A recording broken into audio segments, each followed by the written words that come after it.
Bueno, egun guztioi ordua ja pasatuta, asteragoaz eta lehenik eta behin, eskerrik asko, Sabino Arana Fundazioaren izenean eta Oreki Fundazioaren izenean ere guztioi eskerrik asko hemen izateagatik. Esker berezia, eman nahi diet, Patxi Juaresti Oreki Fundazioetik eta moderatzaile lanak ere egingo ditu gaurko egunean, Nerea Melgoza sailburuari ere eskerrik asko hemen egoteagatik, Mari Carmen, Sergio Martín eskerrik asko zuei ere hemen egoteagatik. Herri lanak, hezkuntza, osasuna, segurtasuna, ekonomia eta beste hainbat arlo, asko edo gitxi, publikotzak hartzen ditugu.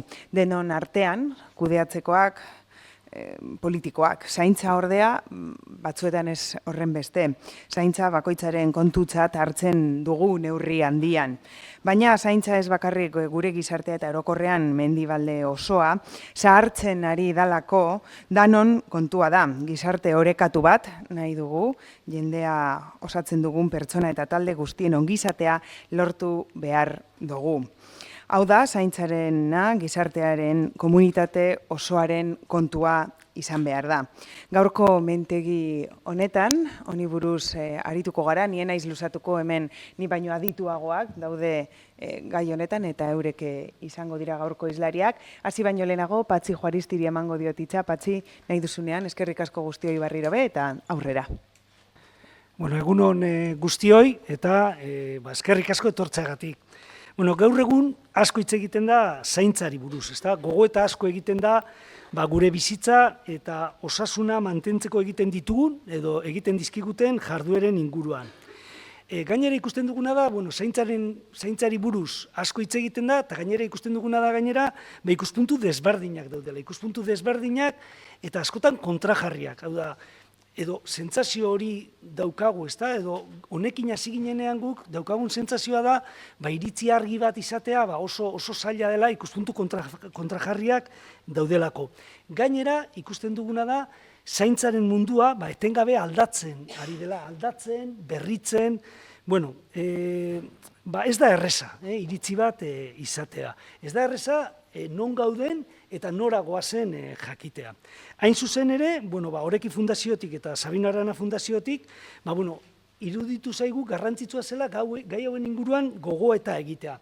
Baina ez horren beste gogoeta egitea adibideak ezagutzeko edo egitasmo zehatzak edo zerbitzuak edo politika zehatzak. Pixka bat haratago joan nahiko genuke. Interesatzen zaiguna da bereziki, gaur egun sortzen ari diren ereduak edo hemen dauzkagun eredu horietan ze balio, ze burubide edo ze gizarte filosofia dagoen horren oinarrian. Batez ere helburu horrekin, komunitate gintzan. Hau da, guk komunitate bat sortu behar dugu, asko hitz egiten dugu kohesioari buruz, eta kohesioaren oinarrian balio pila bat daude, burubide pila bat daude, ikuspuntu pila bat daude, eta garrantzitsua da hortaz hitz egitea. Garrantzitsua da zerbitzu zehatzei buruz hitz egitea, politika zehatzei buruz, baina baita hor azpian dagoen gizarte filosofiari buruz hitz egitea. Eta hain zuzen ere, gaurko mintegi honetan, mintegi hau gidatu nahiko lituzketen 3 galdera planteatu ditugu. Noski guk ez dugu nahi galdera hauei erantzutea. Nahi duguna da galdera hauen inguruan gogoeta egitea. Hau da, lehenengo eta behin, zertaz ari gara, zaintzaz ari garenean. Zertaz ari gara, zaintzari buruz hitz egiten dugunean. Egia esan, gauza desberdinak irakurtzen ditugunean, gauza desberdinak, definizio desberdinak ikusten ditugula ikusten dugu. Gero, zeintzuk dira gaur egun Euskadin dauzkagun ereduak, edo ereduak, eta zentzu horretan lehen esan dudana, eredu horien azpian dauden balioak, burubideak, gizarte filosofia, zer nolako eredua bultzatzen ari gara. Gobernantza, zer nolako gobernantza daukagu zaintzaren oinarrian. Eta gero, indarguneak eta ahultasunak. Eta 3. galdera izango litzateke, etorkizuna.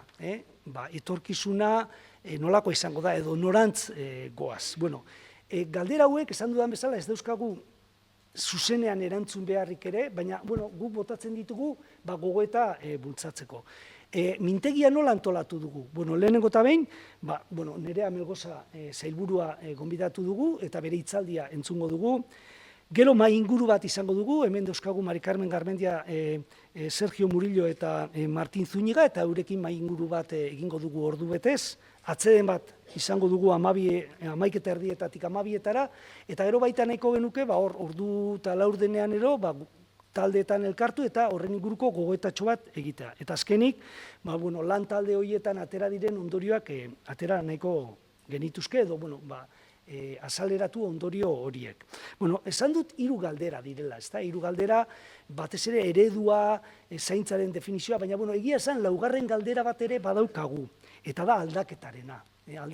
Hau da, lehen esan dut, zaintzaren mundua etengabe ari da aldatzen, edo sentsazio hori daukagu behintzat, berritzen ari da, eta aldaketari buruz hitz egiteko, aproposa iruditu zitzaigun, sailburua gonbidatzea, Nerea Melgoza gonbidatzea, batez ere berak esperientzia handia duelako, ez da? Eta labur-labur esango dut, ez da?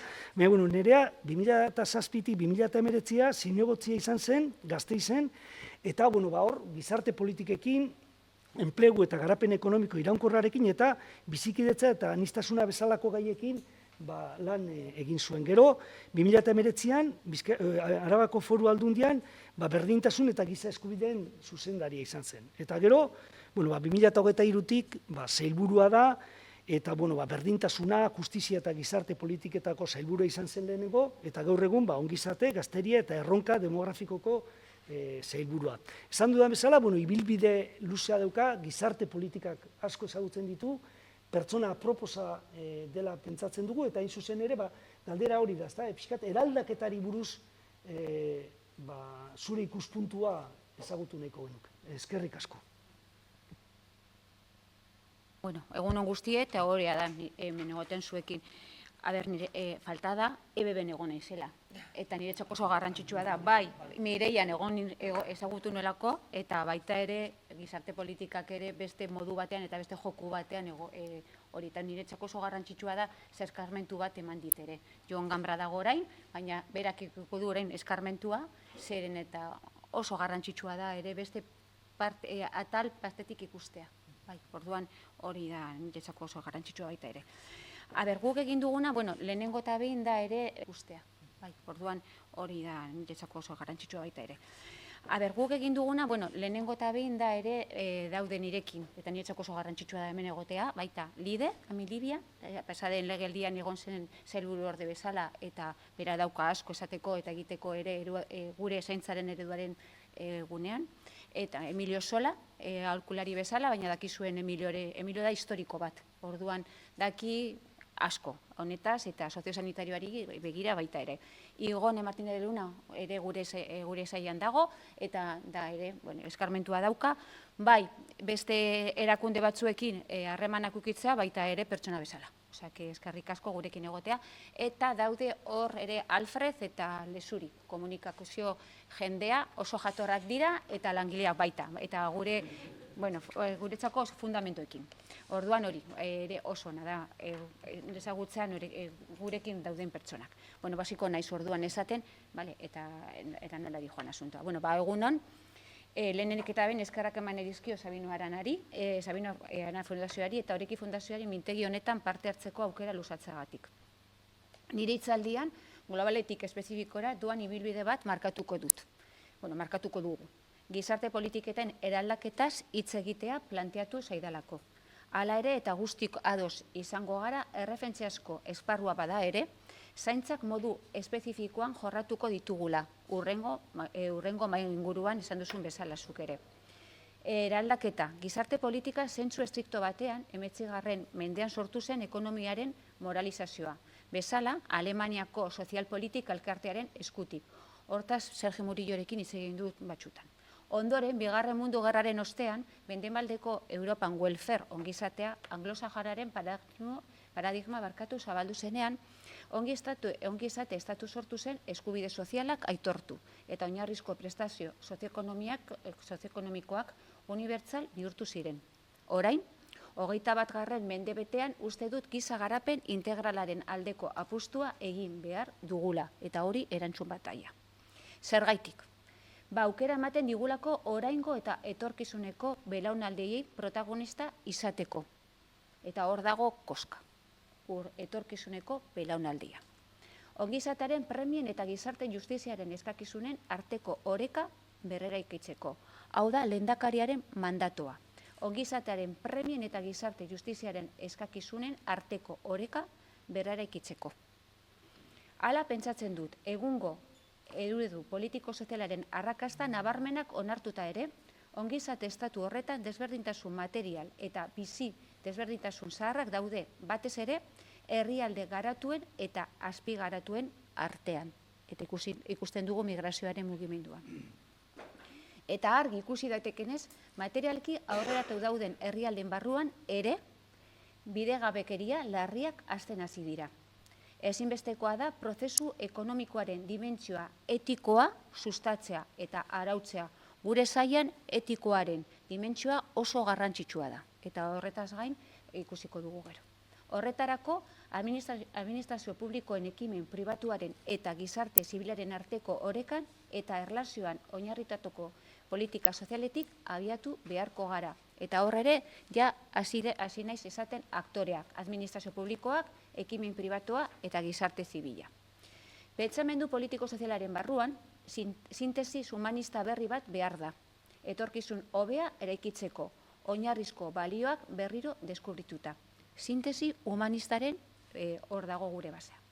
Gizarte politikaren moralizazio berriaren oinarria den erantzunkizun sozialak bai individualak eta kolektiboak anaitasun berri bat behar du. Eta hori da ere erantzun bat. Eta nolakoa izan behar da anaitasun hori. Ba egungo prozesu ekonomiko, politiko eta sozialak giza jomugetara aldatzeko gai den anaitasun. Bizu dezagun aldaketa globalaren ikuspestegitik. Transizio demografikoak eta neurri txikiagoan digitalak eta ambientalak ere. Gizarte politikak indartzeko eta erronka eta gizarte erronka berrietara egokitzea dakar. Eraldaketa demografikoa, kultura aldaketa sistemikoa eta integrala eragiten ari da eta politika publiken zati handi bati eragiten dio. Ia guztiei eta maila guztietan. Uste dut, ja, aste honetan esan zuten ere nola zen erronka demografikoaren datuak eta nola dijoan asuntua. 2030ko eta hurrengo urtetarako ezinbestekoa da gizarte politika sendoak izatea, erronkei aurre egiteko prest egoteko. Ezin gara eusteko akaltea konpontzera mugatu. Gizarte politiken helburua babesa, laguntza eta arreta ematea da. Pertsonen bizi baldintzak hobetzeko eta oinarrizko eskubideak baliatu ahal izateko. Berri esango dut. Gizarte politiken helburua babesa, laguntza eta arreta ematea da. Pertsonen bizi baldintzak hobetzeko eta oinarrizko eskubideak baliatu ahal izateko. Hau da gure estrategia. Gizarte erronka berrietatik datozen hainbat premiari erantzun nahi dieten politikak dira. Horien artean guk egindakoa. Zahartzaroa asistentzia premia handiago dakarrelako, mendekotasuna kronifikazioa dela eta prebalentzia handiago duelako, eta hori Mari Carmen Garmendia daki asko, desgaitasuna, pobrezia, genero desberdintasuna eta Marijo daki asko ere, eta intersekzionalitatea besteak beste. Erronka hauek eta beste batzuk gizarte babeseko politikek kudeatzen dituzte. Politika horietan 4 sektoren ahaleginak kombinatzen dira, eta lehen ere esan dut zerbait. Publikoa, soziala, enpresak eta familia erkidegokoa. Eta gero eta handiago da inbertitzeko joera. Guretzako da komunitatea auzolana. Zein helbururekin egiten dugu lana? Arriskuak arintzeko eta pizkanaka berdintasun eta kohesio maila handiagoak lortzeko. Gizarte zerbitzuen sistemak aurre egiten ari diren fenomeno dinamiko eta konplexuei buruz ari naiz. Eta gurea ez da salbuespena, eta Alustiza jauna jakingo du zertaz dijoan hau. Pertsonek hainbat erronka sozial izan ditzakete beren bizitzan zehar, langabezia, gaixotasuna, muga fisikoak, edo mentalak, eta baita ere bizipoza. Eta erronka sozial hauek diru sarrera galtzea, pobrezia edo egoera marginalak ekar ditzakete. Eta horrek ondorioak izan ahil ditu gizarte osoan. Gizan roka sozial horiek 3 kategorietan sailka ditzakegu. Lehenengoa, klase sozialaren lotutakoak. Klase soziala nik ez dut esaten ela sindikato bezala, klase soziala beste gauza da guretzako. Hemen sartzen ditut belaunaldien arteko txokeak. Klase sozialaren zuzenean lotuta daudenak eta aukerarik ezari buruzkoa. Da kategoria klasiko bat klase sozialarena, baina horretaz hitz egin behar dugu. Genero desberdintasunarekin eta interseksionalitatearekin lotutakoak. Eta hor daukagu lege pila bat. Bizitzaren zikloak da 3. aia. Bizitzaren zikloan zehar gertatzen diren goraberak. Une desberdinetako premia eta diru-sarreraren arteko aldea barne hartzen dituztenak. Erronken inguruan hitz egin dizuet orain. Hainbat testu ingurua faktoreak gero eta eragin handiagoa dute industriaren osteko gizartetako euskal gizartea adibidez. Gizarte erronken izaeran. Besteak beste honako hauek. Daude hauek dira. Aldaketa demografikoak. Lehen ere esan dugu, zahartzea, emakumeak lan merkatua sartzea, guraso bakarreko egoeraen hazkundea, immigrazioa. Bigarrena, gizarte digitala. Eten digitala, algoritmoa erabiltzearen ondorioz gertatzen diren bazterketak, gailu digitalak erabiltzeak gazteen osasun mentalen dituen ondorioak, teknologia berrien aldeko sexu indarkeria eta abar. Beste bat, lan merkatutako eta enpleguko aldaketak, automatizazioa, aldaketak lan profilak eta rolen ezogarrietan telelanaren formula ugaritzea eta presentzialismo virtualearen arriskuak. Eta azkena guretzako deskarbonizazioa. Degradaziorako eta ingurumen mehatxutarako arriskuak, banakako ondoriorekin, enplegu galerak, gaixotasunak, elikaien garestitzea eta abar. Horren guztien aurrean, gure ustez, garrantzitsua da gizarte inbertsioaren kontzeptua eta hauskunde inklusiboan duen eginkizuna gehitzea. Gizarte inbertsioa kontzeptua guretzako berria da, ze azkenean ere saietan hor gaude, baina guretzako hor dago koska baita ere. Izan ere, gizarte erronkei aurre egiteko eskudiru transferentziatan oinarritzen den ongizate estatu zaharrak. Ez bezala, ongizate estatu berriak giza garapen integralaren idealean kokatuta dago eta lehentasuna ematen dio kalitate oneko zerbitzuak hornitzeko inbertsioari. Ongi estatu berria daukagu, ja mai gainean. Beharrezko transizioa da, eta funtsezkoa eta egin behar dugu eztabaida. Gizarte inbertsioaren estrategia giza gaitasunean garapenari lehentasuna ematen dion ikuspegitik batetik sortu da. Haurtzarotik hasi eta zahartzaroa bitartean beti ere gizarte erronkei aurrez begiratuz eta prekarietateak pertsonen bizitzan eragin dezaken kalterako prestakuntzak zentratuz. Garrantzitsua da zerbitzu sozialak eta soziosanitarioak erabiltzen dituzten pertsonen nahiak eta hau ere ikusteko eta hitz egiteko. Beharrak eta hautatuak etzungo ditugula ziurtatzea erantzun egokia eman ahal izateko. Soziosanitarioa guretzako erronka fina da. Horrek oreka hobea ahalbidetzen du beharrezko zerbitzuen horniduraren eta giza eskubideen borondatearen eta kontsiderazioen jarretaren artean. Profil eta trebetasun berrien sorrera ere aztertu behar da, batez ere teknologia berriak hartzeari dagokionez. Politika berritzailerik edutu behar dira gizarte zerbitzuen sektorean teknologia digitalak hobetzeko erabiltzeko eta teknologia berri horietako sarbidea hobetzeko.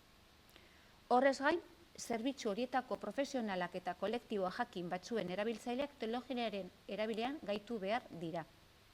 Funtsezkoa da, gizarte zerbitzuetako eta zerbitzu soziosanitarioko langilea babestea, kalitate oneko zerbitzua bermatzeko eta lan kargari, lan baldintzari txarrei, soldata baxuei, desberdintasunei eta langile faltari aurre egiteko.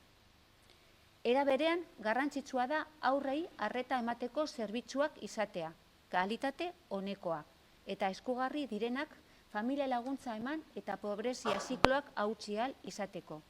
Kontuan hartuta pobreziak aurren garapen emozional, kognitibo eta sozialari eragiten diotela. Hori da, zuek jakiteko, Euskadik da komunitate bakarra garantia infantil daukan estrategia. Europak esaten duen bezala. Estatuan bakarra garagu. Erronken artean gizarte zerbitzuen inbertsiorako eta finantzaketarako zailtasuna identifikatzen dira. Izan ere, gizarte azpiegitura eta zerbitzuetan egiten den inbertsioak bai erakunde publikoen, bai pribatuen eskatutik, nabarmen gora egin behar du Euskadiko biztanleriaren etorkizuneko beharrei erantzuteko. Ez du esartarako balio sistema nekez jasanria dela esateak. Ekin dezagun hori, politika soziala pentsamendu eta erabaki politikoaren erdigunean jarri. Gizarte zerbitzuak indartzeaz ari naiz, ardatza horretan oinarritzen, baita gizarte politikoen eraldaketa puntu aulenen ebaluazio proaktiboa. Hori egiten ari da gure lide. Jardunbide egokien sistematizazioa, kalitatearen neurketa eta lorpena eta kudaketa teknika modernoak hartzea. Zertarako, sektorean profesionalizatzeko eta efizientzia handiagoa lortzeko aukera izateko, gu ere gara merkatua. Proiektu sozialean sakondu behar dugu, bai Europa, bai Euskadi sozialak izango direlako edo ez direla izango. Eta horretarako, finantza babes nahikoa duen agenda sozial izan behar dugu. Zer da guretzako ongizatea? Zer lortzen dugu gure ekintza gizarte politika bihurtuz? Gizarte politiken eraldaketaren orientazioari buruzko iritzi orokor hauek egin ondoren eta hori orain ongizatearen eta laguntzetan eta zaintzetan zentratuko naiz. Ongizatea termino bat da.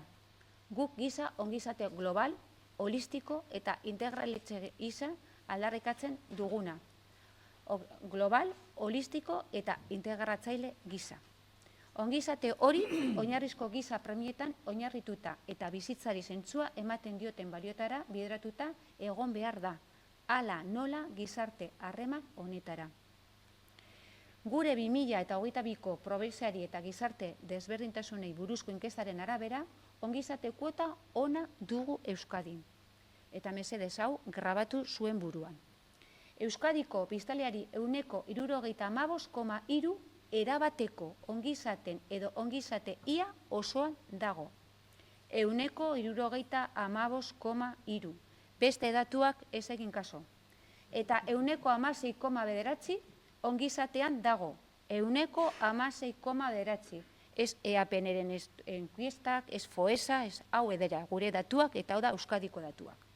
Benetako pobrezia egoerak berriz 4% eragiten dio. Ura dago dute. Ze bestela. Azkar noa? Bale. Ez, esaten dile zurik ez. Gizarte politiketan egiten ari den aldaketak ongizatearen bilaketa horretan eta erronka demografikoari aurre egitean etorkizunari begira gure proposamena da. Honako hau da gure proposamena. Euskal gizartean gero eta orekatutagoa izatea demografikoki eta gero eta handiagoa den aniztasunera egokitzea. Aniztasuna gara eta izango gara. Horretarako pertsonen eta familien ekitatea eta aukera desberdintasuna bultzatuko ditugu. Gizarte loturak, parte hartzea eta pertenentzia sistema indartuz. Hori batzuk ez dut ere esaten horretaz. Baita gizarte kohesioaren, harreraren eta bizikitzaren mailak ere. Une honetan gure sailak zer egiten ari da eta zer bultzatzen ari da. Adingaben oinarrizko eskubideak eta askatasunak sustatzea eta babestea eta gizarten parte hartzea. Horri da gobernantza. Gazten emantzipazioa. Familia proiektu berriak eratzea, jaiotza tasa eta kontziliazio erantzukidea.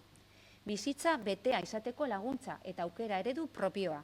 Sartzearen erronkari erantzuten diona eta komunitatean bizitza independentea bultzatzen duena. Pertsona eta familia etorkinen harrera eta inklusioa. Eta zeharka, 3. sektore sozialaren ekarpena eta ekintza komunitarioa. Berrikuntza eta ebaluazioa. Beti berrikuntza eta ebaluazioa. Eta azkenik, gizarte kohesioa, bizikidetza eta belaunaldiaren arteko elkartasuna alderdi hori funtsezkoa eta zeharkakoa baita gure politikan. Ekintza hauek guztiak kontutan hartzen ditu ongizatean hasi. Ekimenaren konpromisoak eta ekimenak, legegiltzaldiko oinarraren akordioan.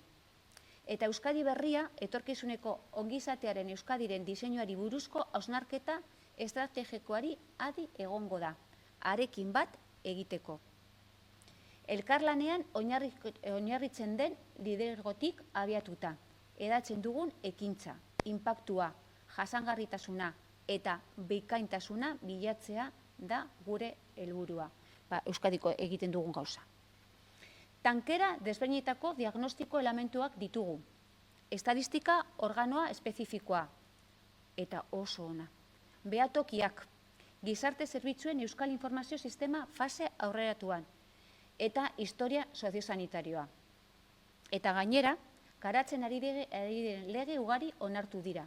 Haur eta nerabei buruzkoa, gaztei buruzkoa, genero identitateagatik diskriminazioarik ez egiteari buruzkoa, eta trans pertsonen eskubideak aitortzeari buruzkoa, baita aurreikutsitako beste batzuk ere.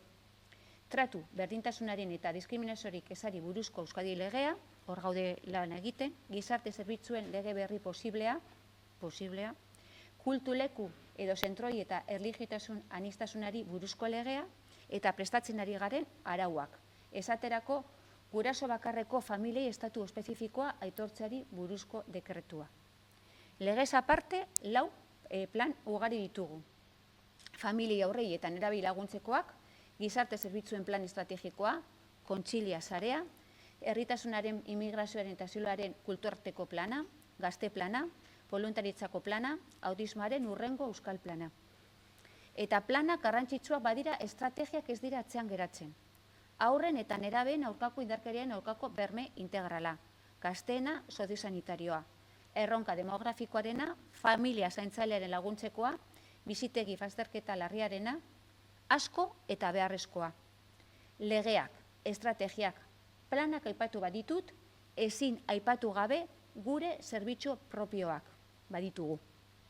Betion telelaguntza, familia betertekaritza, aholkusarea eta integraziorako eta kulturen arteko bizkidetzarako euskal zerbitzua, telefono bidezko laguntza, Satebi, Zeukesan, Zaintel edo Barnahus.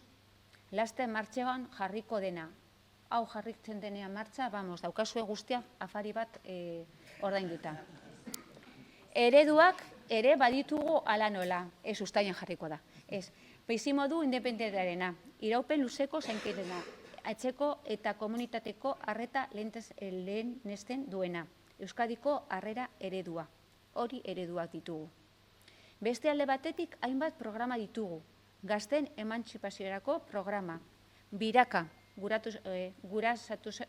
gurasotasun positiboari programa, parentalidad positiba, niretzako horrela da, hobe. Trapezistak Euskarri harrera, Bilboko harreraguneko pilotajea, mentoretzat, hainbeste mentoretzak, babesletza komunitarioa eta harrera eta gizarterako programak immigrazioaren eremuan. Bizitza betea eta helduak zabaltzen adikunekoi dagokionez eta abar, eta abar, eta abar. Itunak, ze orain dauden beste alderdi batzuen ahoan gure itunak, baina gureak dira, alderdikoak dira eta gobernukoak dira, migraziorako euskal itun soziala eta edo etorkizun hurbilean onartuko direnak. Gazten aldeko euskal ituna, hau hasiko gara ere uste dut ekainaren 24an edo 23an. Zainketen eta laguntzen aldeko euskal ituna, edo antigitanismoaren aurkako ituna. Era berean, kontseilu eta batzorde ugari ditu gainbat eremuetan, eta partxatzeko foroak, elkarrizketa zibileko maila eta haren batzordeak, migrazioaren eta asilaren Euskadiko foroa, haurretan eraben foroak kalik eta laestan sortzean, hori da legean jartzen duena eta egingo dugu, eta belaunaldien arteko partaidetzako sareak, Euskadi lagunkoia berria, aurreririen sarea, agenda nagusia, edo gazten emantzipaziorako euskal sarea, gaz eta ameslariak. Baita erabearen sarea ere, immigrazioaren LGTBien eta hijitu herriaren eremuen lan egiten duten erakundek osatuta. Eta esan beharri dago, baina guretzako oso garrantzitsua da ebaluazioa. Goi ikuskaritzako organoaren bidez, gure lide, sustatzen duguna, hala nola karteari buruzko dekretuaren edo plana. Hau ere ikusiko dugu nola bukatzen den, ez lide? Gauza asko. Eta demorarik ez dudalako aipatu bakarrik egingo ditudanak. Horregaitik ere, berrikuntzari buruz beste kapitulo batean hitz egingo dut eta. Horrekin guztiarekin lortu nahi duguna zera da. Gure garapen ereduari eusteko behar den oreka demografikoa berreskuratzea.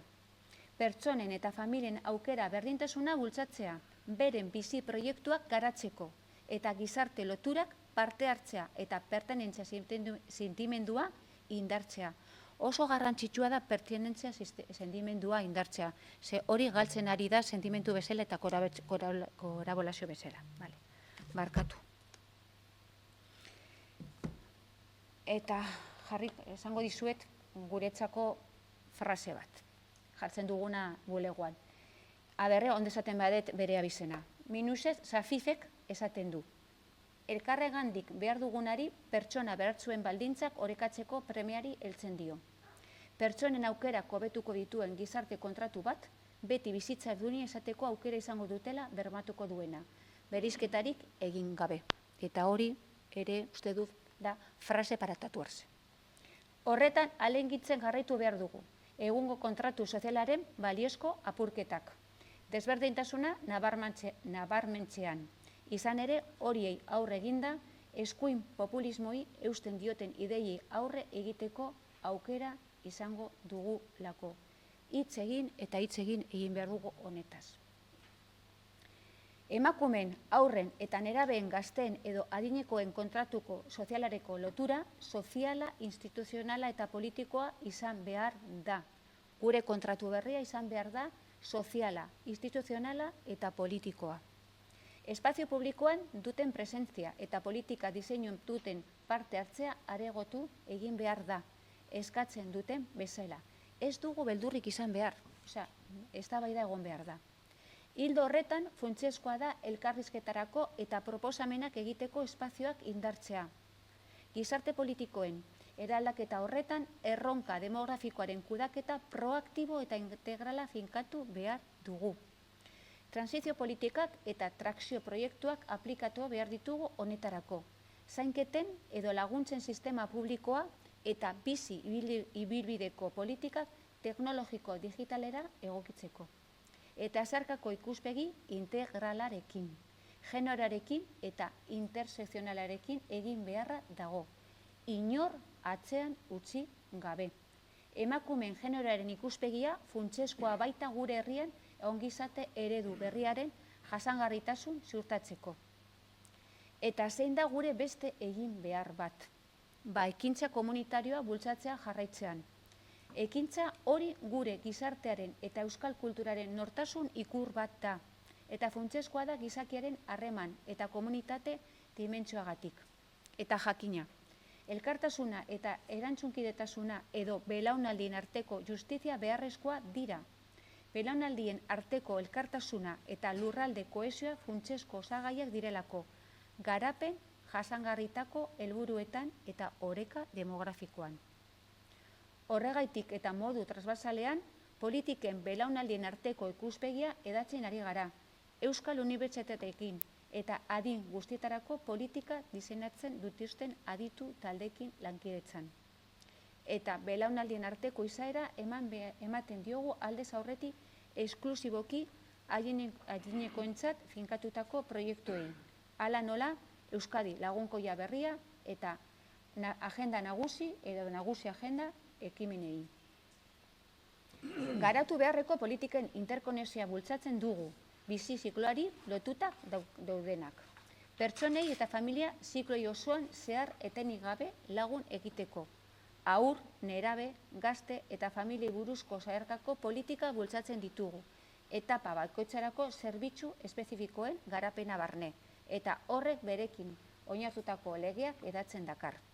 Gainera, ikuspegi demografikoa eta landa eta hiri dimentsioa bikoitza politika publikoa guztietara salatzen ari gara.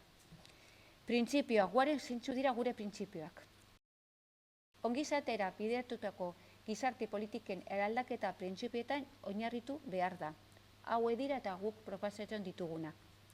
Bizitzaren jasangarritasuna guztion onerako ekintzak antolatzeko funtsezko printzipio gisa, bizitza zaindu behar dugu. Pertsona eta haren proiektuak erdingunean jartzea, Batxo bakarrik esaten dute pertsona erdigunean jartzea. Guk esaten dugu pertsona eta haren proiektua. Eta horretarako pentsamendua eta ezagutzak edatzeaz gain, sentikortasun emozionalarekin jardun behar da. Eta kontuan izan behar da, funtsezkoa dela pertsonen eta pertsonen implikazioa, eraldaketa sozialak lortzeko. Eta hirugarrenik, arlo publikoa komunitarioa egituratzen duen gure ongizate eredu propioa indartzea eta namartzea. Zaintza eta laguntza. Zaintza sozialak harreman laguntzak dira. Pertsonei ematen dizkitenak, ahalik eta autonomia handienarekin, gizartaretza erraztera bidaretuko daudenak.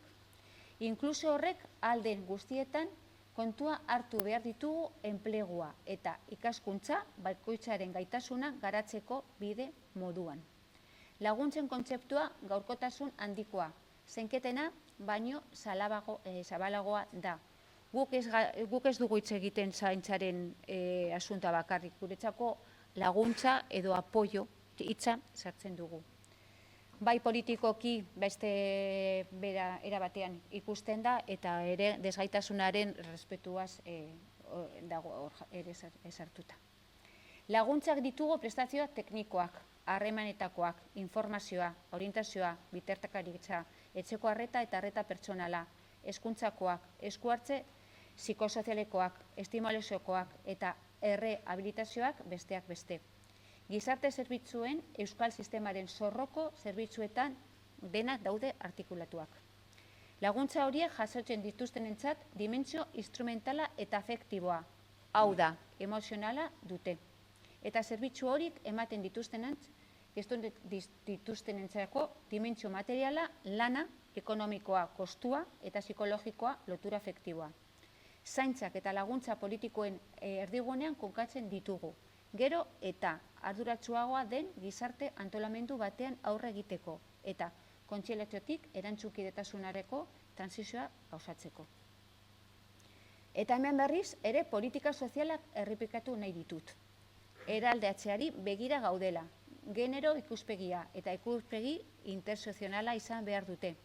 Genero jatorri edo adinen desberdineko diskriminazioaren aurkako borroka kontziente eta irmoa azpimarratu. Zaintza eskubidea eta bete beharra unibertsala da. Banaka edo taldeka hartu behar da bere gain. Hala egin du historiaren hasieratik. Gizatasun duin bati burutz hitz egitea edukiz betetako elkarrekiko praktika. Victoria Campsek zion bezala, zaintzaren etikak hausnarketa moralaren erdigunean jartzen du elkar zaintzeko bete beharra, baita behar dugunen zaintza izateko eskubidea ere. Planteatzen dugun ikuspegia pertsona eta pertsonaren harremanak ardatz dituen arratenana da. Eta hori zer esan nahi du. Haien premia, gaitasun eta loturetatik abiatzea. Haien autonomia eta autodeterminazioa sustatzea. Bizi proiektua bultzatzea eta bizitza betea lortzea. Eta hauskortasun funtzio eta gizarte egoerari edo nahi ez den mendekotasun eta bakardade egoerari aurre hartzea eta aurre egitea. 2030ko hamarkadaren horizontean bibumaren belaunaldiak eguneroko bizitzako jarduerak egiteko eta autonomia pertsonaleko laguntza behar dituenean honako hau egin beharko dugu. Familian oinarritutako ongizate eredu batetik eredu publiko eta komunitario batera igaro izana. Komunitarioa da ere enpresak ukitzea. Familian ere egon behar dira zaintzak. Azkenean komunitario bezala esaten dugu beti. Lidergo publikoko eredu batez ari gara. Sektoren arteko lankidetzaz eta elkartasuna antolatutako familia eta komunitate sareak aktibatzeaz.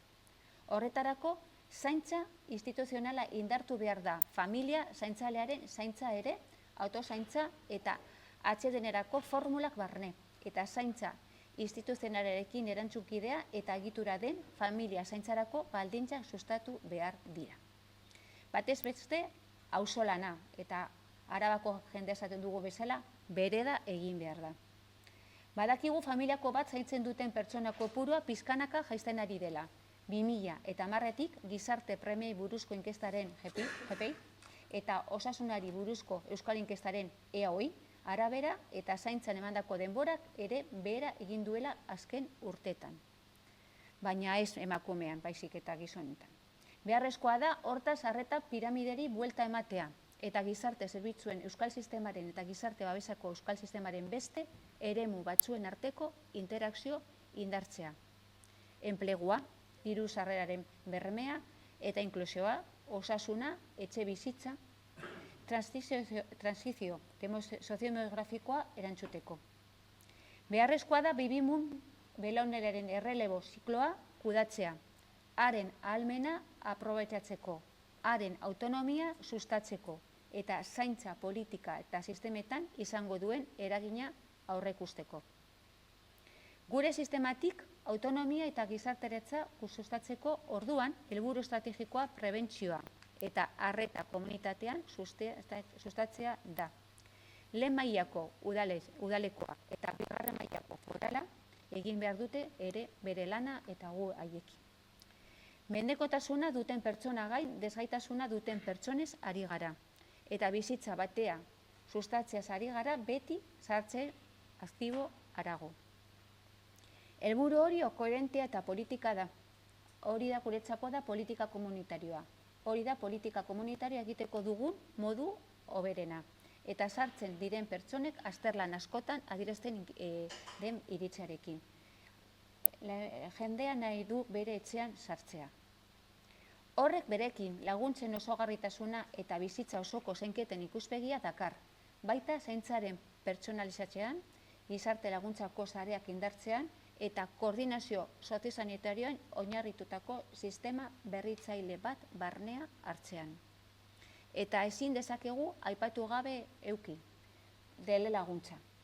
Behar dugu telelaguntza aurreratua edo prediktiboa bezalako euskarri teknologien garapena ere arreta emateko, prebenitzeko eta eman daitezken arazoak detektatzeko.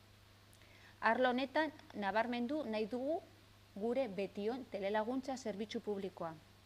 80.000 erabiltzailearen gana iritsi da eta koordinazio soziosanitarioaren adibide gara.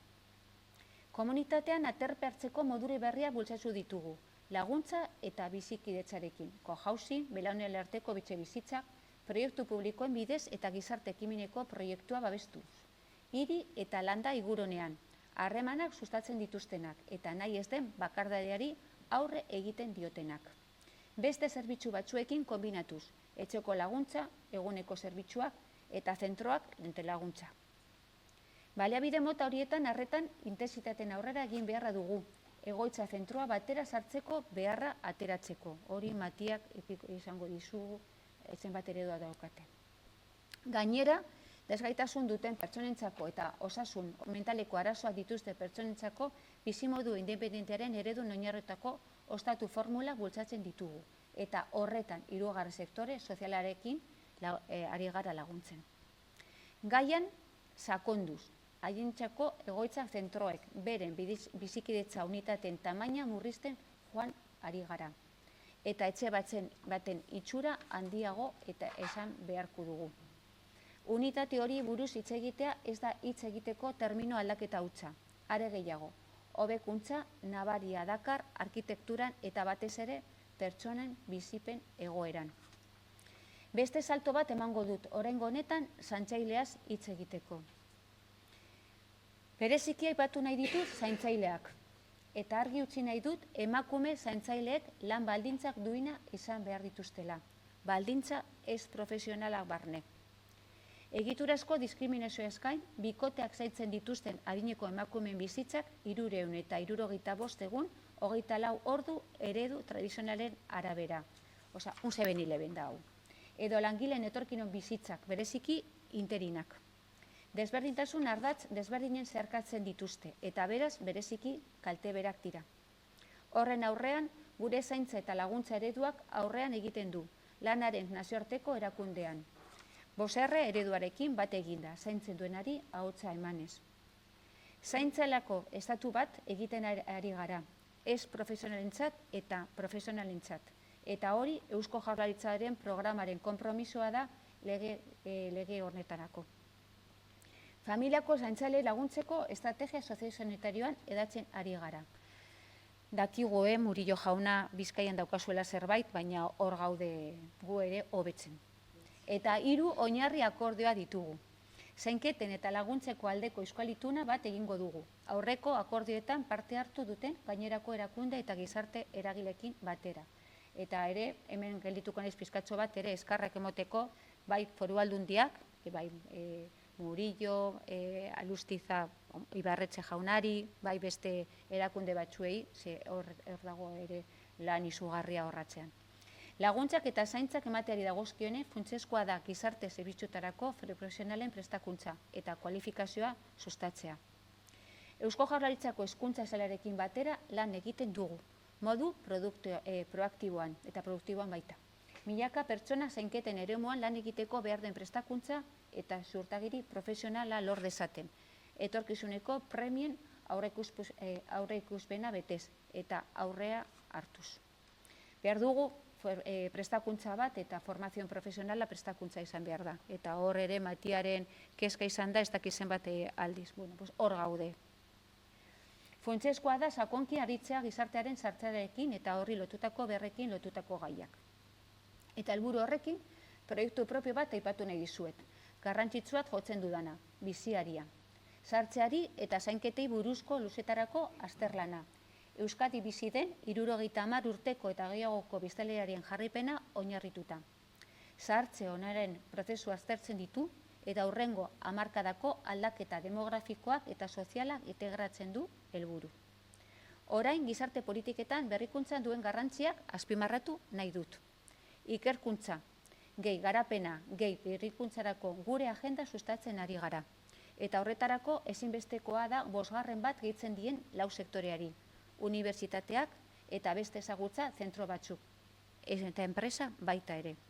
Transizio politikoak gizarte berrikuntzarako proiektuen bidez bideratuak gizarte zerbitzuen euskal sistema hobetzeko ekintzaren muina da.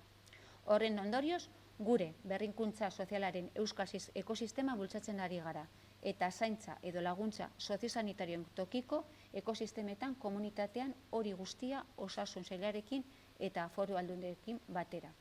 Gogoratuz, guk ez daukagu ahalmen guztia, baizik eta ahalmen pila bat dituzte bai udaletxeak eta bai Foru Aldundiak. Gure papera da koordinatzea eta planifikatzea, eta hori bai da lana. Berrikuntzaren arloan, foru ekimenak eta nabarmendu nahi ditut, hala nola etxetik zerbitzua, Bizkaian etxean bizi programa Gipuzkoan eta etxean bai Araban. 3 programak desberdinak, amigo. Gazteak eta gazteria, guretzako garrantzitsua da ere, honetaz hitz egitea. Eta zer esan gazteekin lotutako proiektu berritzaileak. Trapezista kasua, uste dut trapezista da famatuena, baina daukago gehiago, Trapezista kasua, familia sarerik ez duten gazte migratzaileen gizartaratzea eta lana joatera bizkortzeko proiektua. Europako euskaldeteok lantaldeak arrakasta eredu gisa onartu duena. Europatik ez dakizen bat aldiz deitu digute honetaz galdetzen. Gero egiten dute beste lege batzuk, baina honetaz egin dute egundetu, kezka daukate, zerretan ari gara trapistarekin. Eta gure sailaren laguntza duten proiektuak hala nolan Araban garatzen den erroak proiektua, gaixotasun mentala duen 16 eta 29 urteko biztanleari arreta ematen diona. Laneratu aurreko prestakuntzarako eta enpresetan praktikak egiteko programa integral bat eskainiz laneratzeko beneteko aukerarekin. Hor ere daukagu arazo bat edo erronka bat, osasun mentala eta gazteak. Osasun honeko edo desgaitasunik gabeko bizitzaropena handitza lorpen bat da eta aukera berriak irekitzen ditu. Erantzunkizun publikoaren eremuan eta eremun horretatik kanpo. Zehazki Silver Economy delako sustatzeko. Gipuzkoako adin berrirekin eta Bizkaiko nik erekin, Nagusi Intelligence Center, lankidetzan dabil administrazioa. Politika berritzailei horiek proiektua berritzaileen bidez ere edatzen ari dira.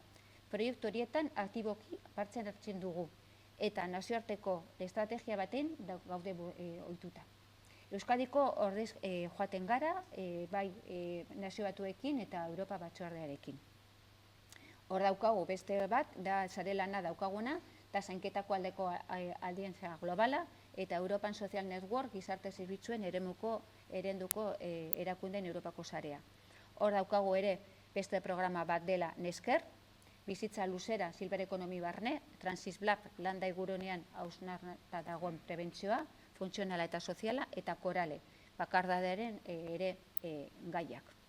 Ze azkenean batzuetan hitz egiten dugu bai hiriaren gaiak, baina ez ahaztu Euskadi nola den eta zelako daukagun landa eremua. Eta guretzako hor ere esaten duguna da ikuspegi hori eman behar dugula, ze bestela bakarrik hitz egiten dugu hiriari buruz. Beste alde, eta hori dakizuenez eta ikusten baduzue gure saileko destruktura oso garrantzitsua da, ze daukagu zuzendari bat, hirugarren sektore sozialaren ekarpena. Ekintza komunitarioaren bultzada funtsezkoa dira gizakiaren eta ongizatearen dimentsio erlazional eta komunitariogatik. Gure sailak hirugarren sektoreko soziala eta ekintza publiko soziala indartzen aldeko apustua koherentea egin nahi du. Laguntza elkarrizketa zibilerako mailan batera lan eginez, laguntzak emanez, sustapen estrategia erabiliz eta lankidetzarako beste formula batzuen bidez. Esate baterako, arretaren ikuspegi komunitario sustatzen dugu esku hartze sozialaren eremuan. Ezugarri hauekin. Arretaren pertsonalizazioa, integraltasuna, jarraitasuna eta hurbiltasuna, prebentzioa, ikuspegia eta pertsona. Familia eta komunitatea hartzaileen parte hartzea da, barnean hartuta, besteak beste, gizarte zerbitzuak eta beste sistema soziosanitaria, sozioedukatiboa edo soziokultura batzuetakiko elkarguneak.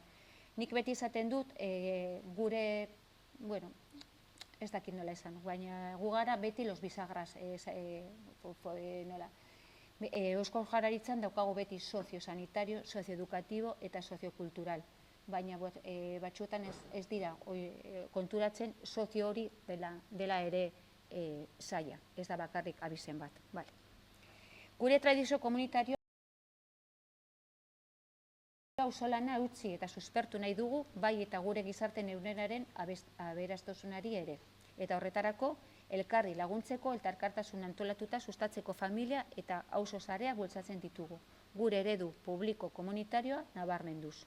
Garrantzitsua da, boluntariotzaren balio txikitatik ikasia.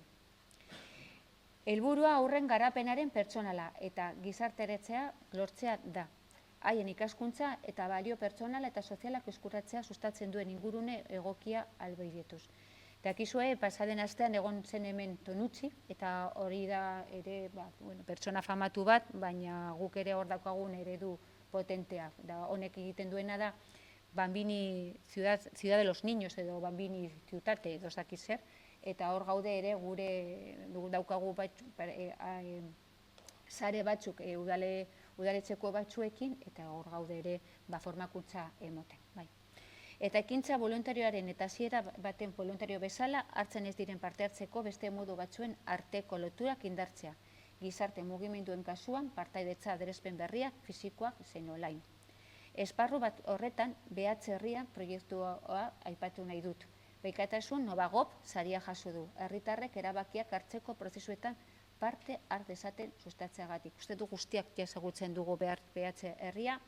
Bai dela azken urtea izango da formatu honekin, ikusiko dugu, ebaloketa bat egingo dugu, eta bernola di joan, baina uste dut ja hau amaituta dago. Orduan, dago egongo da marka, baina egongo garitz egiten nola aztertu hori. Amaitzen noa, ez dakit nola di joan denbora, Mireia? Nire hitzaldian lurra hartu dut, hegazkin batek egingo lukeen bezala. Gizarte politiken zeru zabaletik laguntza eta zainketen piztaraino, baina lurra hartu baino lehen berriz ere airera noa. Izan ere laguntzak eta zaintzak dira gizarte politiken eraldaketa global hori lortzeko ardatza. Onar dezagun, ez dago konponbide errazik erronka larrei aurre egiteko.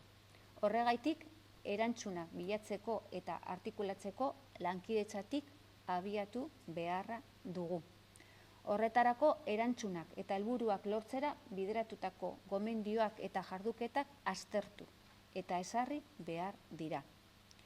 Paradigma aldaketa bat sortu beharko dugu, prestazioen kudeaketa lehenesten duen praktika batekin, ikuskera dinamiko baterantz evoluzionatutaz. Eta helburu hori lortzeko metodo. Metodo eta profesional moldakorrekin dinamizatzeko eta kudeatzeko gai izan behar gara. Koherentzia, talde lana, kalitatea eta kudaketa eraginkorra lortzea dira gure proiektua eraikitzeko gure balioak, asmo handikoak, baina beti indarrez eta ilusioz beteta. Gure ekarpena piztu besterik ez egin dugu, Euskadi berriaren begira. Gizarte bidezkoagoa, berdinzalegoa, solidarioagoa, toleranteagoa, abergitsuagoa eta inklusiboagoa bat lortzea da. Eta horretarako pertsona guztiekin bereziki gehin behar dutenak kontutan hartuta. Gure nahiak oso kontuan hartzen ditu.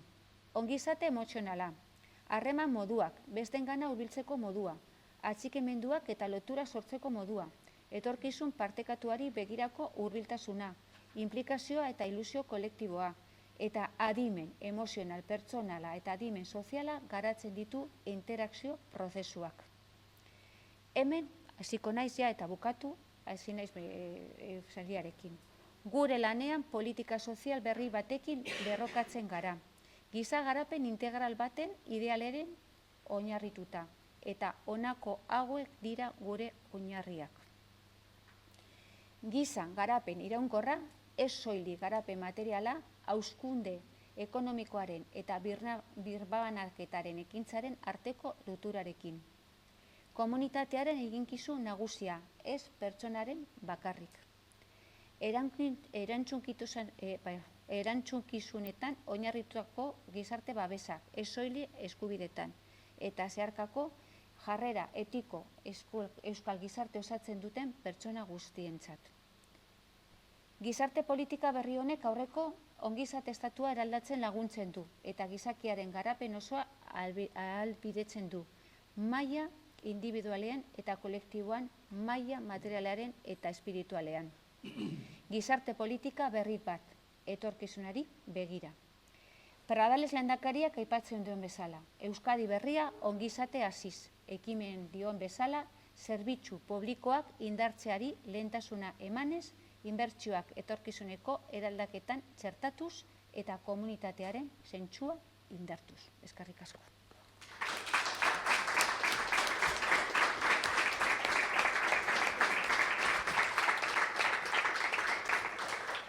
Konfesio bat, ni oso azkar irakurtzen dut, eta euskeraz oso azkar irakurtzen dut gehiago. Eta izan da, esaten duzu ez, bale. Ez oso ondo, oso interesgarria, gauza pila bat atera dira, eta orduan, ez dakit igual, norbaitek galderaren bat, edo komentarioren bat, edo zerbait nahi badu, nik uste dut, 5 minutu. Egu testua daukagu idatzita.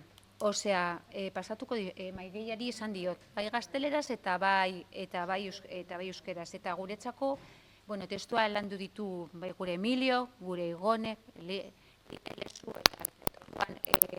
komuna izan da, eta guretzako da testo base bat. Orduan oso garrantzitsua da, zuek ere jakitea. Oso. Ez dakit, komentarioren bat edo galderaren bat. Bai. Nota mordoska bat hartu dela eta beste persona batzuk ere bai. Asko eskertzen dizut sailburu zera testua presente dagoela jakiteak eta Sabino Arranak eta Oreki Fundazioek eskura jarriko digutela pentsatzen dut. Bai. Hori guretzako oinarrizko dokumentu bat izango da, nundi nora ibili behar dugun jakiteko, ez da? Navigazio karta moduko bat, kartas de navegazion moduko bat izango da. Nahiko nukena da, hitzetzatik ekintzetara pasatzea. Horri, musika horri, letra jartzea nahiko nukenik, nagoen lekutik begiratuta. Erakunde desberdinak eta aipatu dituzu, eta ardurak ere nola banatuta dauden esan dezu, eta hori oso garrantzizko eruditzen zait. Euskal Ituna aipatu dezu, eta Euskal Itunari buruzko informazioare dokumentu horretan badago. Bai. Oso ondo, hori ardatza iruditzen zait, eta oraingo nire mahai inguruan parte hartu behar dedan garaian, zure ibilbidea entzun eta zuk esandakoak entzun eta esaten nuen, zuk hegazkina aipatu dezu. Hegazkinak airetik lurra hartzea, nik lurreko egingo dut. Zuk airetik etorri zera, nik lurreko esperientziaz hitz egingo dut. Eskerrik asko.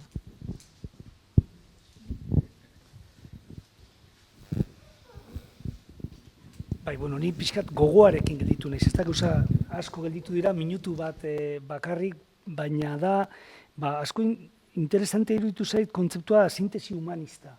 Sintesi humanistaren kontzeptua oso interesgarria. Eta hemen gauza asko atera dira, ez da hor, aipatu dituzun gauza horien guztien oinarrian, arlo publiko komunitario hori babestearen ideia oso interesgarria iruditzen zait. Gero, zaintzeko eskubidea, zaindua izateko eskubidea, baina gero zaintzeko beharraren ideia ere, ez da, hau da, guk badauzkagu pertsona bezala eskubide batzuk, baina gero besteekiko zor batzuk ere baditugu komunitatean, ez da, hori ere interesgarri iruditu zait, eta horrekin lotuta auzolanaren edo beredaren ideia ere. Askotan aipatu duzu politika komunitarioak, ekintza komunitarioa, benetan oso interesgarria. Gizarte inbertsioaren kontzeptua ere oso interesgarria, eta paradigma aldaketa horren beharra eta ikuskera dinamiko hori, ez da. Eta gauza asko dira eta ez daukagu denborarik, baina bai hori sintesi humanistarena benetan berritzailea edo desberdina iruditu zait, eta zerbait esateko bazeneuka hori. Sintesis humanistarena. Ni uste dut gobernu humanista gara eta hori esan behar dugu. Pasaden astean gogoratzen bazarete egon zerroren izkan bilaz, migratzelaren kontuaren eta guztiz. Eta gu betik esaten dugu, guretzako ardura da pertsona eta bere egoera eta bere bizitzako proiektuak horregotea. Eta guk esan behar dugu beti, pertsona da gure, nire erronka nagusia eta ni zerbitzu publikoan nagoen beti, zen momentutik, beti esan dut hori, bete beharrak, gara zerbitzu publikoaren zerbitzaileak. Orduan, nori esaten dio, eta nori egiten diogu zerbitzu hori, pertsona bati, eta hori da humanistaren asuntoa, eta gu alderdi humanista bat gara. Ni beti esaten dut, pasaden astean egon nintzen, edo ja ez dakit denborarekin nago un poco sorbiatuta. Baina uste dut izan zen, Alfred, astelehen honetan, elkarrizketa batean esan genuen hori, guk gara, izan gara, eta izango gara, politika europetan izan ginen alderdi, uste du lehenengo alderdiak humanistaren eta printzipio humanistan Europaren mailan. Orduan, hori ez da inoiz be galdu behar. Eta izan behar dugu, eta beti izan behar dugu gu humanistaren kontuan gaudela. Eta ez bakar pertsonaren eta bere egoera, baizik eta politika humanista da beste arlo batzuetan, Leonardo da Vinci da humanista bat ere ez, orda, nola dagoen ere sistema kokatuta, eta talko person eta gauzakoiek, ez nola dago sistema horekatuta pertsona bati emoteko bere bizitzaren kalitatea eta ere osortzeko. Horregaitik esaten dugu sintesia. Bai, hori da, bizun humanista. Eta komunitarioa, niretzako eta talde guztientzako komunitario hitza berreskutatu beharko dugu. Ez da beste alderdiaren baten hitza, da gure hitza. Gu beti egin dugu komunitarioa, beti izan gara komunitarioa. Nork hasi zen ikastolekin, nork hasi zen beste Elizaren elkartekin eginkizun batzuek egiten, izan gara gu. Orduan, batzuetan esaten dugu, komunitarioa, da, txapelako asuntoa, ez. Da gure nortasuna, gure balioak, eta gure bihotza eta gure buruan. Dago uste du dagoela frase, nola da, txapela buruan eta ibili munduan, komunitarioan buruan eta ibili munduan. Hori izan behar da, eta hori arro bergon behar gara, komunitarioaren hitza. Auzolana, bereda, elkarlana, komunitarioa. Azkenean, hasi gara erronka batean ekosistema, ekonoseke, ekonosekuantos, ez, gu komunitatea.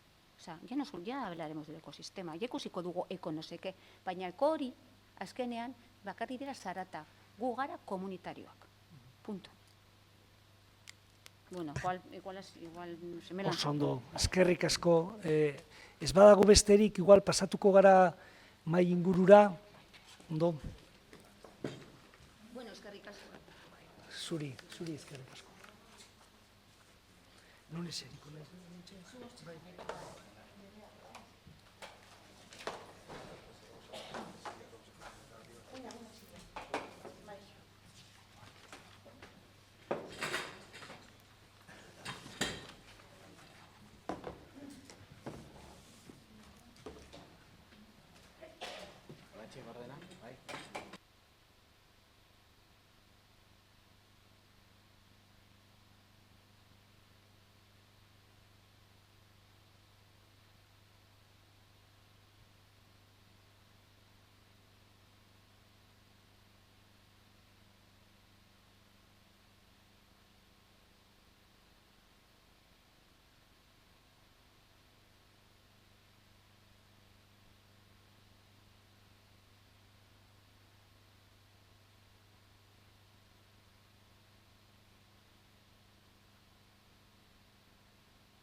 Bueno, oso ondo, mintegi honen bigarren partera pasatuko gara.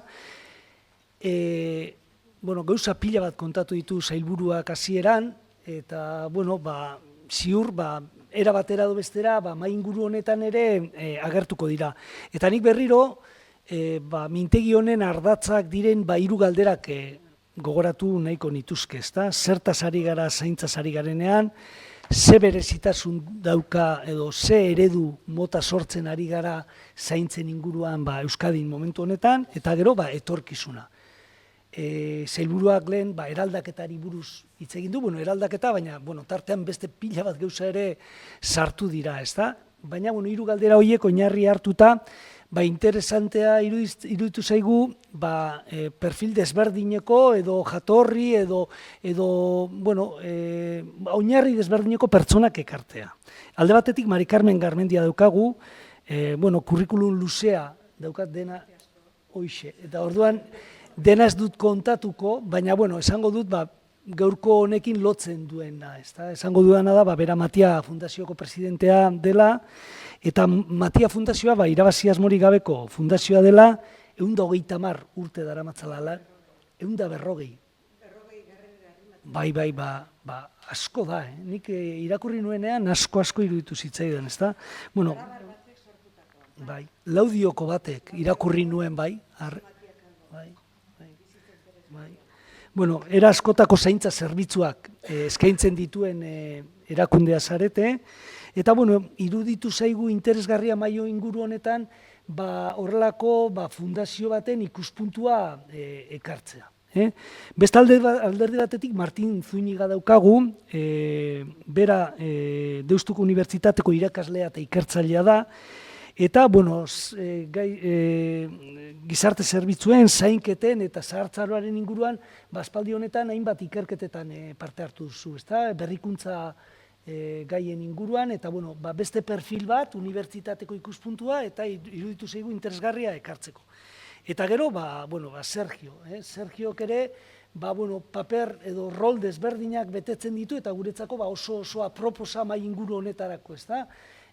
Arlo honetan lanean pila bat urte, bera momentu honetan gainera da Igurko taldeko negozio garapeneko eta funtsezko prozesuetako zuzendaria, eta gainera berak gizarte ekintza saileko foru diputatua izan zen, ezta? Bizkaiko foru aldundian, orduan bi ikuspuntuak ere badituzu. Orduan, pertsona desberdinak, rol desberdinak, sailburuak pila bat puntu jarri dizkigu, pila bat ideia bota ditu, eta guk hemen 3 galdera dauzkagu, eta ondo iruditzen bazaizuen nik lehenengo galdera botako dut, baina esan dizuedan, hau da, pixkat, gogo eta bultzatzeko. Eta lehenengoa da, zertaz ari gara zaintzaz ari garenean. Zegia da, zaintzaz asko hitz egiten da, baina ez da erreza iritzi bat aukitzea, ez da erreza zaintzari buruz, lehen sailburuak ere esan du, ez da, laguntzari buruz, edo hori ulertu diot behintzat, ez da, igual zaintza baino orokorragoa da laguntzari buruz hitz egitea, zaintza parte bat delako, zentzu horretan, zuen ikuspuntua jakitea gustatuko litzaidake, ondo iruditzen bazaizue, igual Sergiori emango diot hitza, eta gero Mari Carmeni, eta gero aldatuko dugu gordena berriro, oso ondo?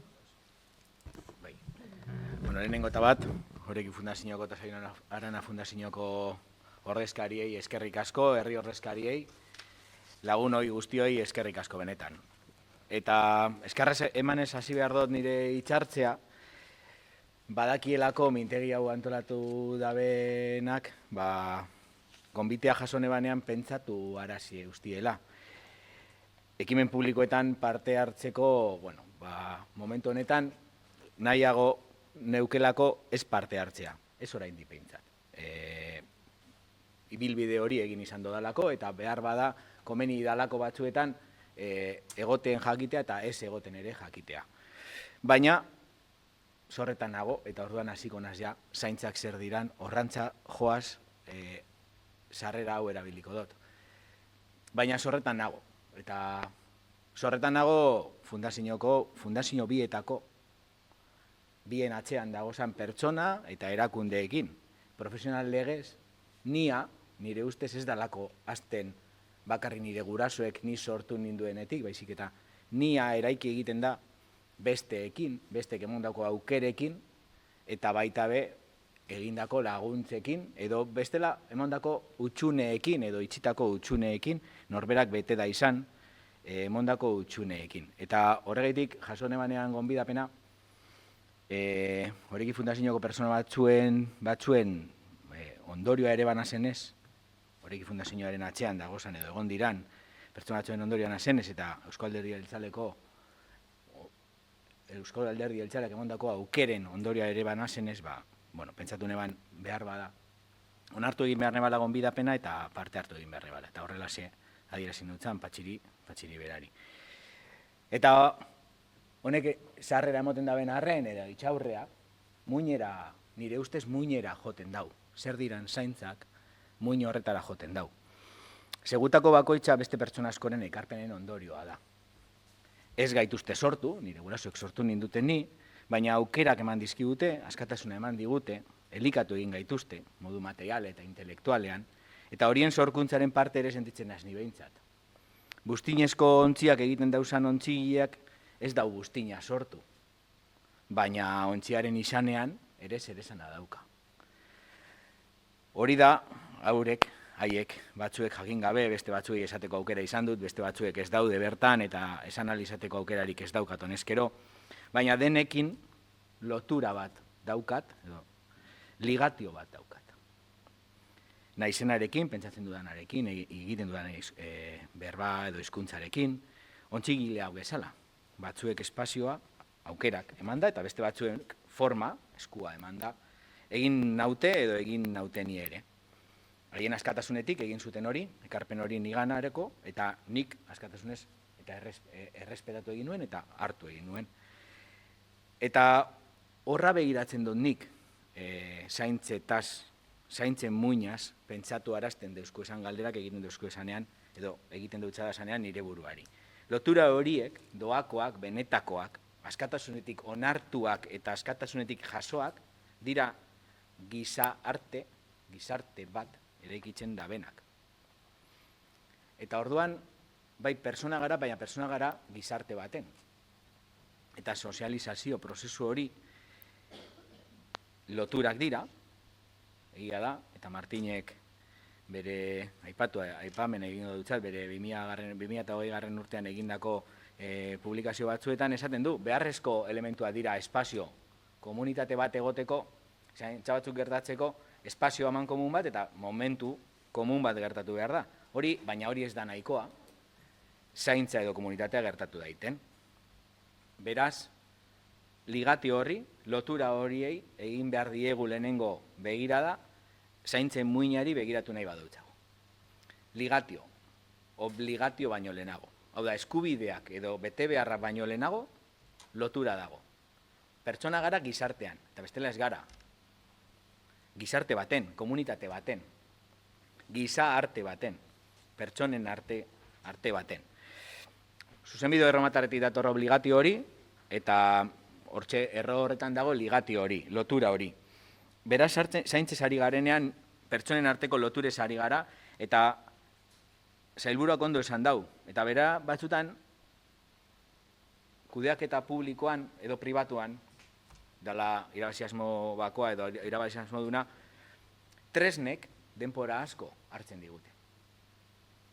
Bitartekoek, tartetxo batez, goizero, edo pentsatu behar dugu zein dan helburua. Eta pertsona bai dira, baina pertsona dira gizartean. Beraz, lotura horiek, konexio horiek, harreman horrek dira, benetan, zaintzak eta benetan guk bitartekoa garenean, bai dala IMQ igurko enpresan, dala administrazio publikoan bitartekoa jarriaz egoten garenean, pertsonei alkarreragin edo harreman asebetetzeezko eta harreman zoriontzu eta askatasunezko harreman horrek eragin eta sustatu egin behar ditugu. Eta zaintza hori da. Eta bi dimentsio eta patxi geratuko naz, gero osnarketa gehiago egiteko tartea egon daiten, baina batzutan bakarrik pentsatzen dugu besteekiko daukagun zaintzen erantzunkizunaz, edo besteek ni zaintzeko daukien erantzunkizunaz. Bueno, hasi gaitezen esanez, bakoitzak ere bere burua zaintzeko ardura daukala. Eta bere burua zaintzeko ardura dauka, besteei sama hori sortzen, ez sortzeagaitik. Hau da, norbera askatasunik onartu behar dugu, gure burua zaindu behar dugula, besteen askatasuna ez mintzeko, edo beste askatasunean ez eragiteko. Eta gure eskuetan dagoen neurrian, beraz, gure neurrizko askatasunen erabilera egon behar da hor, gure autozaintzan, beraz, askatasun arduratsuz jokatu behar dugu gure zaintzan ere bai. Eta bestekiko zaintzan, joten badugu, hasinaz hitz egiten lotura horrez, zor hori ez da, bestekiko daukagun zor hori, ez da legez primarioki, edo jatorrian, ez leuke izan behar, legez jarritakoa. Hori da, ondorioa, antolatu ditugu lege batzuek, antolatu ditugu gizarteak antolatu ditu tresna batzuek, bitarteko batzuek, eta horrek dira erakundeak, edo erakunde publikoak, edo erakunde pribatu edo sozialak, horrek bideratzeko. Eta horrei jartzen dut zeguz bete beharrak, baina gu gara, bete beharren eta eskubideen jaube jatorrian. Eta guk behar dugu, bakoitzak, bere esparruan, bere bizitzan pentsatu behar dau, besteekin loturak daukasan. Bestela, bihurtzen dugu gizartea, esparru arrotz hori, nora beste tresna batzuekin joan behar dugun, beste zaintzekin joan behar dugun, eta ez leuke horrela izan behar. Amaituko dut, zaintzak zer dira niretzako. Beraz, bizitzan zeharreko zaintzak gertatu behar dira, momentu batzuetan zaintzaileak izango gara, beste batzuetan zainduak, eta alkarreragin horretan,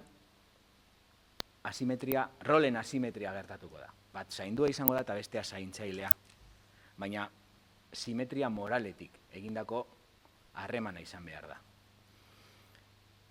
Behar bada, bihar, etxi, alderantziz gertatuko dalako, eta bitartean, gertatzen ari dana da, gizartea eraikitzen ari garela, komunitate bat eraikitzen ari garela. Beraz, zaintzan, garrantzitsua da, simetria moraletik, naiz eta rolen asimetrian, jokatzen dugula jakitea. Bizitzan zeharreko ikuspegi bat aplikatzen badugu, behar bada orain ardura daukagunean adinekoek zaintza behar dituztela, eta gu beharko ditugula oso adintzu garenean, horrek esan nahi du, gure bizitzan zehar, beste rol baten, baina simetria moralean, hau da, berdintasunezko moraletik edo etikatik, ikuspegi etikotik, berdintasunezko posizio batetik, zaindu egin beharko dugula, edo zaintzak onartu beharko ditugula, eta beste momentu baten gertatuko dela alderantziz. Hori dira niretzako muinean zaintza. Gero tresnak eraiki ditugu, sailburuari denporaren gehiena seguruenik horrek kenduko dio, eta nik benetan horregaitik miresten ditut, ardura publikoetan jarraitzen edo dagozanak, eta batzuetan, gaurko lez, hausnarketa egiten deuskuenean, edo partekatzen da benean, muinean zer dagoen, eta besteok bidelari eta bidelagun izan lan dugu beste muin horretan eragiteko, hemen izango gaituetako. Oso ondo, eskerrik asko, Mari Carmen. Barkatu, barabil. Zure galderari patxi, nik hau esango nioke, zaintza, konzeptori edo galderari zer da zaintza, gai poliedriko bati dagokiola. Gaur esku hartan daukaguna gai poliedriko bada. Muinean, personaren eskubideak, duintasuna, ongizartea, gizartearen egituratzea, gizatalde bezala dagokiguna guzti hori dago. Baina nik neuk aportatu dezakedana gaur zera da. Ia urte batzu badaramatzat Matia Fundazioaren patronatoan, nire lana voluntariotzan kokatua dago, baina talaia berezi bat eskaini dit, konpromiso horrek eskuartean daukagun kezka eta arazo eta galdera honi buruz hausnarketatxo bat egiteko. Nire buruari hau prestatzen ari nintzela esaten nion, beharrezkoa dugu batetik nondik gatozen, hausnarketa txiki bat, nondik gatoz, oso atzera joan gabe, ez 140 urte atzera joan, da hori gero kafe garaian komentatuko dugu. Baina nondik gatoz eta bestetik non gaude eta nora goatz. Sailburu hizketan ari zan garaian, hau ezakit oraingo unibertsitarioak egiten dezuten ere garaian, tesi egin nuen garaian eta zera ikasi nuen hizklabeak, ikerketa bateko hizklabeak ondo identifikatu, taiek zerrendatzen, ezta? Eta gaur, sailburu hizketan ari zan neurrian, nire buruari esaten nion, nik nire hausnarketan erabili ditudan kontzeptuak eta hitzak eta darabilzki emakume honek ere. Eta esate bateako, nondik gatoz, non gaude eta nora goaz, baina hori oso lotuta daude erronka, belaunaldi artekotza, eraldaketa, auzolana, berrikuntza, voluntariotza, demografia, ekosistema, komunitariotza, aipatu du sailburuak, lankidetza, aniztasuna, pertenentzia, ebaluazioa, silver economy famatua, 3. sektorea. Eta gehiago ere erantzi gentzazke, baina horiek behintzat bete-betean daude gure hausnarketa eta jardunean. Nik galdera honi erantzunez, nondik gatoz, galdera hauei, non gaude, nora goatz, aldian aldiko mugarriak, behintzat lehenengo biei buruz, nondik gatoz eta non gaude horretan ikusten ditut, ezta? Atzera begiratzen badet, eta uste dut gaudenon artean zarrena ni izango naizela, hala iruditzen zait, hemen ingurura begiratuta, aldaketa ikaragarria izan da, zaintza arloan, eta zaintza arloan, baina beti ere begirara poliedriko horrekin, ezta? Atzera begiratu, eta ni Gipuzkoako Goierrikoa naiz, 7 senidetan zarrena, gure familian urte askon bizi izan dira gure aurrekoak, bai Atxonamonak, Berratxonak, Birramonak, nire ezagutzera iritsi nintzen, Atxiamak eta barrezta, baita auzoan ere, herri txiki batekoa naiz. Eta nire haurtzaro gogoratu, eta beti etortzen zait horrelako kontatu izan dut inoiz, ze ikuspegi genuen zahartzaurari buruz. Gure herrian beti egon dira, naiz herri txiki izan, bizilagunak baino, bertako biztanle baino, enpresa sarean, herriko enpresa sarean, lanpostu gehiago. Baina, ia orain aldatzen ari da, baina aldi berean, enpresa, hau da, industria eta baserriak elkarrekin partekatzen zuten eguneroko bizitza. Baserritar asko bilanetan, baserrian eta industrian, beste batzuk baserrian bakarrik edo industrian bakarrik, baino bien arteko harremana eta bizikidetza erabatekoa zen. Beti datorkit burura, beste batzuk ere bai, baina bereziki emakume bat. Oso gazteik alargun gelditutakoa, ez zuen familia artekorik, urrutiko pariente batzuk esaten zuten bazitula. Eta emakume gu beti ezagutu gendun beltzez jantzita, goiti bera beltzez, eta buruko pañueloa ere beltza eramaten zuen. Bakarrik bizi izan, eta izen goiti bat zuen, nik ez dakit abizena ere nola zuen, Mari Txolin. Mari Txolin eta parre egiten zitzaion, herriko helduek eta baita umek ere. Zergatik bakarrik hizketan ibiltzen zan, zeleberkeriak edo botatzen zitun, segurasko emakumaura oso pobrea zan eta gaina gaxorik zegoen, segurasko. Eta Mari Txolin etortzen zai burura, eta ez dakit nun egongo da Mari Txolin, baina esatzen diotko, barkatu zatzu Mari Txolin, ez genekin zure bizitzan ze gertatzen ari zen. Txorizugarritzat hartzen gendun, ikaragarrizko drama iruditzen zat. Orain begiratuta ez da, nundago duintasuna, nundago errespetoa, nundago bestearekiko hurbiltasuna, begirada. Bueno, eta hori gure herrian bakarrik ez. Gero nire senarraren herrian da kontuak esaten hasi, eta nik uste dut herriro ezagutu ditugula, eta gaur ere tamalez gertatuko dira horrelakoak. Gero bada beste gauza bat. Ere askotan burura etortzen zaidana, orain zera tokatzen zaidalako, mediku jendearekin, geriatrakin eta erizainekin eta zaintzailekin eta harremana izatea, ezta? Eta gu umeak ginenen, jende asko gaixotzen zan zekin, falta de riegokin, holaxe, falta de riego. Bakarrik hizketan hasi da, alako baserritan, alako nausi edo etxeko Andrea. Bai, sartzen nahi da, eta falta de riego, esan dio medikuk. Eta falta de riego hori, gaur egun falta de riego hori gauz asko da. Falta de riego hori Alzheimerra da, dementzia frontotemporal bada, bueno, gaur izena du. Don Jose Miguel Barandiaren badakizu nola esaten zuen, izena eta izana, ez da? Bueno, izena eta izana. Falta de riego horrek gaur egun, medikuntza arlotik eta zaintza arlotik, badu izena, identifikatuta dago, neurria handi batean, ez erabatekoan, eta badakigu falta de riego, balizko falta de riego hori duenak, zer behar duen eta zer zor diogun. Eta gero, badago beste zerbait ere, atzera begiratuta hori ere, gogora ekarri nahiko nukena, eta ez da luzatu nahi, gogora ekarri nahiko nukena. Zaintza, miserikordiekin lotzen genuen, asilo eta miserikordiekin. Eta herritan bakarren bat bere egoeraren gatik, o bakardearen gatik, edo danadalakoaren gatik, miserikordira joan beharren gertatzen bazan, edo eramaten bazuten, hori sindrome de Down zuten aur eta familietako egoera bezalaxe, ez zegoen ondo ikusia. Zerbait oker egingo zuten hori ala gertatzen. Hau da, zeruak zigortu egin ditu.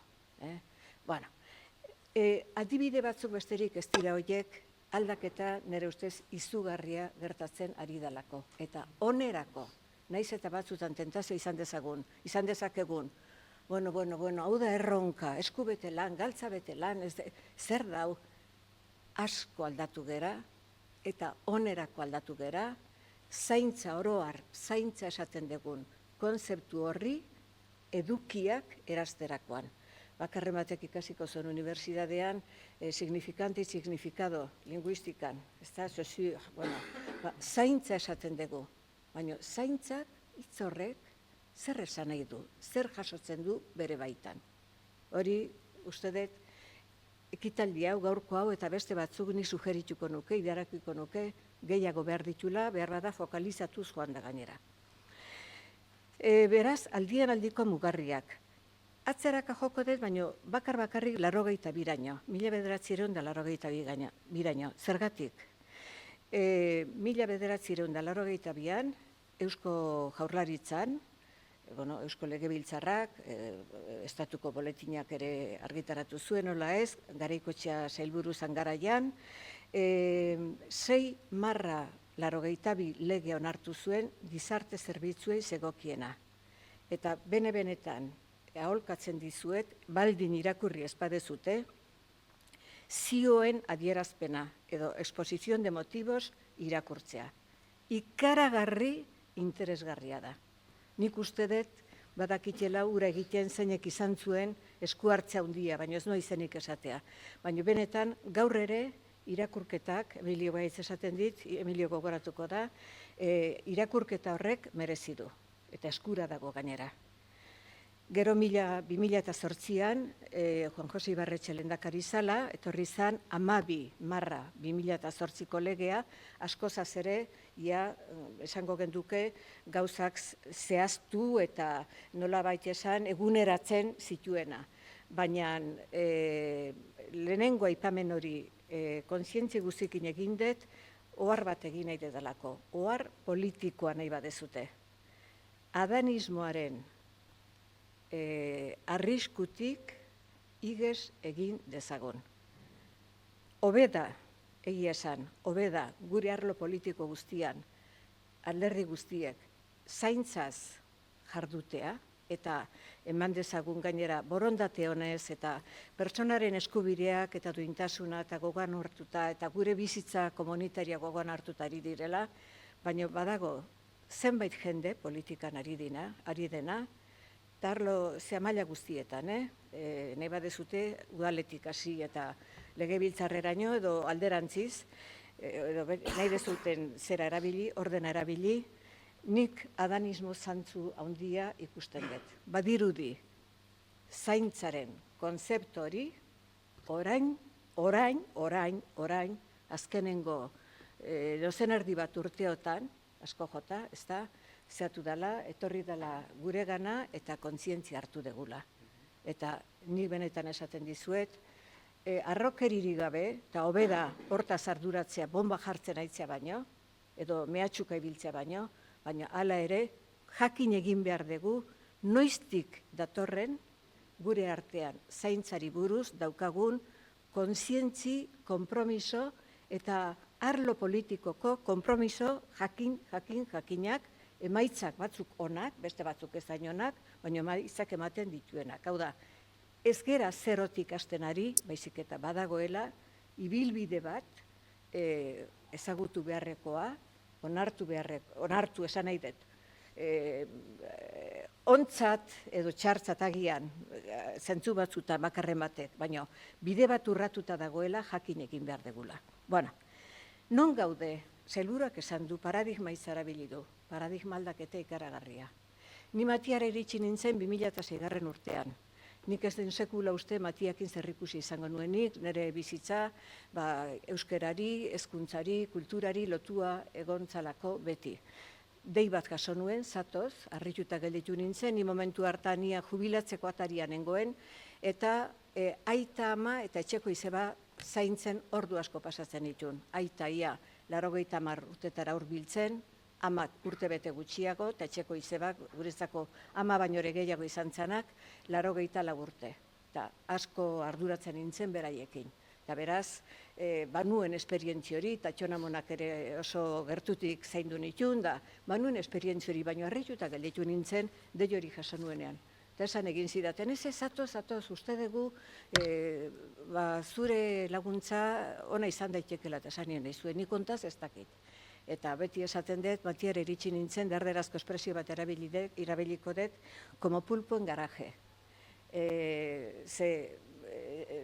ez zidaten esan, gauzak aldatu ditugu, gaur patronoei harrera egiten diegu, eta mati eskola dugu, eta bestera batera etortzen da, beste baldintza batzutan etortzen da jendea gure gana, ez da, baina como pulpo en garaje, mugarriak, pixkanaka, apal, momenturen batean alde egin beharko dut pentsatuz, azkenean ez zaitzu alde egin, gelditu zatiez, eta mugarriak aipatuko ditut. Paradigma aldaketa bizi izatea tokatu zait. Zergatik? Batetik, gizarte bezala, Euskadi bezala, Euskal Herri bezala, zenbait gauza ikusten ari geralako. Zeintzuk ari gera ikusten? Bizitza luzera. Ikaragarrizko aldaketa. Urte gutxitan ikaragarrizko aldaketak. Horrek esan nahi du gauza batzuk ondo egin ditugula. Badakigula osasuna, neurri bateaino, osasuna zaintzen, naiz eta ados nagoen Sergiok esan duenarekin. Bestea zaindu, baina baita norbera zaindu ere. Hori ere, hortaz zerbait esango dut. Batetik hori, ordun galdera, bizitza luzatzen ari da, eta esaera famatu hori, urteak bizitzari, ala bizitza urtei. Eta uste dut, sailburu hemen ez dago, baina garbi daukagula danok, gu nahiko genuke dela, bizitza urtei ematea. Eta hori, noski, konkretatu egiten da. Nola egiten da hori? Bizitza urtei nola ematen zaie? Guretzako ikaragarrizko garrantzia izan zuen, osasunaren mundu erakundeak, OMS-ek edo OMEK, zahartzaurari buruz emandako aholkuak eta ekindako politikak. Esate bateako, erderaz esaten zen orduan lehenengo bileraietan, envejecimiento aktibo. Envejecimiento aktibo, zer da hori? Gimnasia egitea da, kilometrok egitea da, beste zerbait da, baina osasunaren mundu erakundeak, hainbat ekspertokin eta bar, haiekin harremana izatea tokatu zaigu, gauza berri batzuk planteatzen zituen. Ordurako ez ezaguna, ordu arte ez ezagunak zirenak. Eta guretzako oso garrantzizkoa izan da baita ere, iparraldera begiratzea. Ez bakarrik gure iparraldera, haiekin ere badegu harremana, baina Europako iparraldera. Eta zera ikustea, Europako iparraldeko estatuetan zer gertatu da? Nola jokatu dute? Giza eskubideen arloan, baina edadeko pertsonei begira. Nola zaintzen da hori? Nola egituratzen da hori? Eta hor, asko ikasi dugu, aldi berean noski guk hemen, gure herri txiki honetan, tokian tokiko erakundekin batera gauzak lehen ez bezala planteatzen hasteko. Nik uste dut garrantzia handigoa ikaragarria duela norberaren gandik irten, bestengana iristeko eta hurbiltzeko. Hori ezinbestekoa da zaintza planteatzen degunean. Bai, eta bukatzeko esan nahiko nizueke. Gauza batzuk ekarri ditut, eta liburu bat ere ekarri dut, bi egile aipatu nahi dizkizuet. Paradigma aldaketa horretan, mugarria niretzako persona ardatz duen zaintza eredua. Atención centrada en la persona. Dagoar txiki bat. Oso modan jarri da, oso modan, edo nork hitz egiten du, naiz politikari, naiz unibertsitario, naiz erabiltzaile, eozeinek hitz egiten dugu horretaz, baina konzeptu hau, ulertu, barneratu, onartu eta gauzatu egin behar da. Sailburua zerbait esan du, sinistu egin behar dugu hortaz, askoren arteko lada da, baina gaina baliabideak behar dituena da. Oso ondo, eskerrik asko, eta, Martin orain, zure txanda. Debarkatu denbora pasatuko.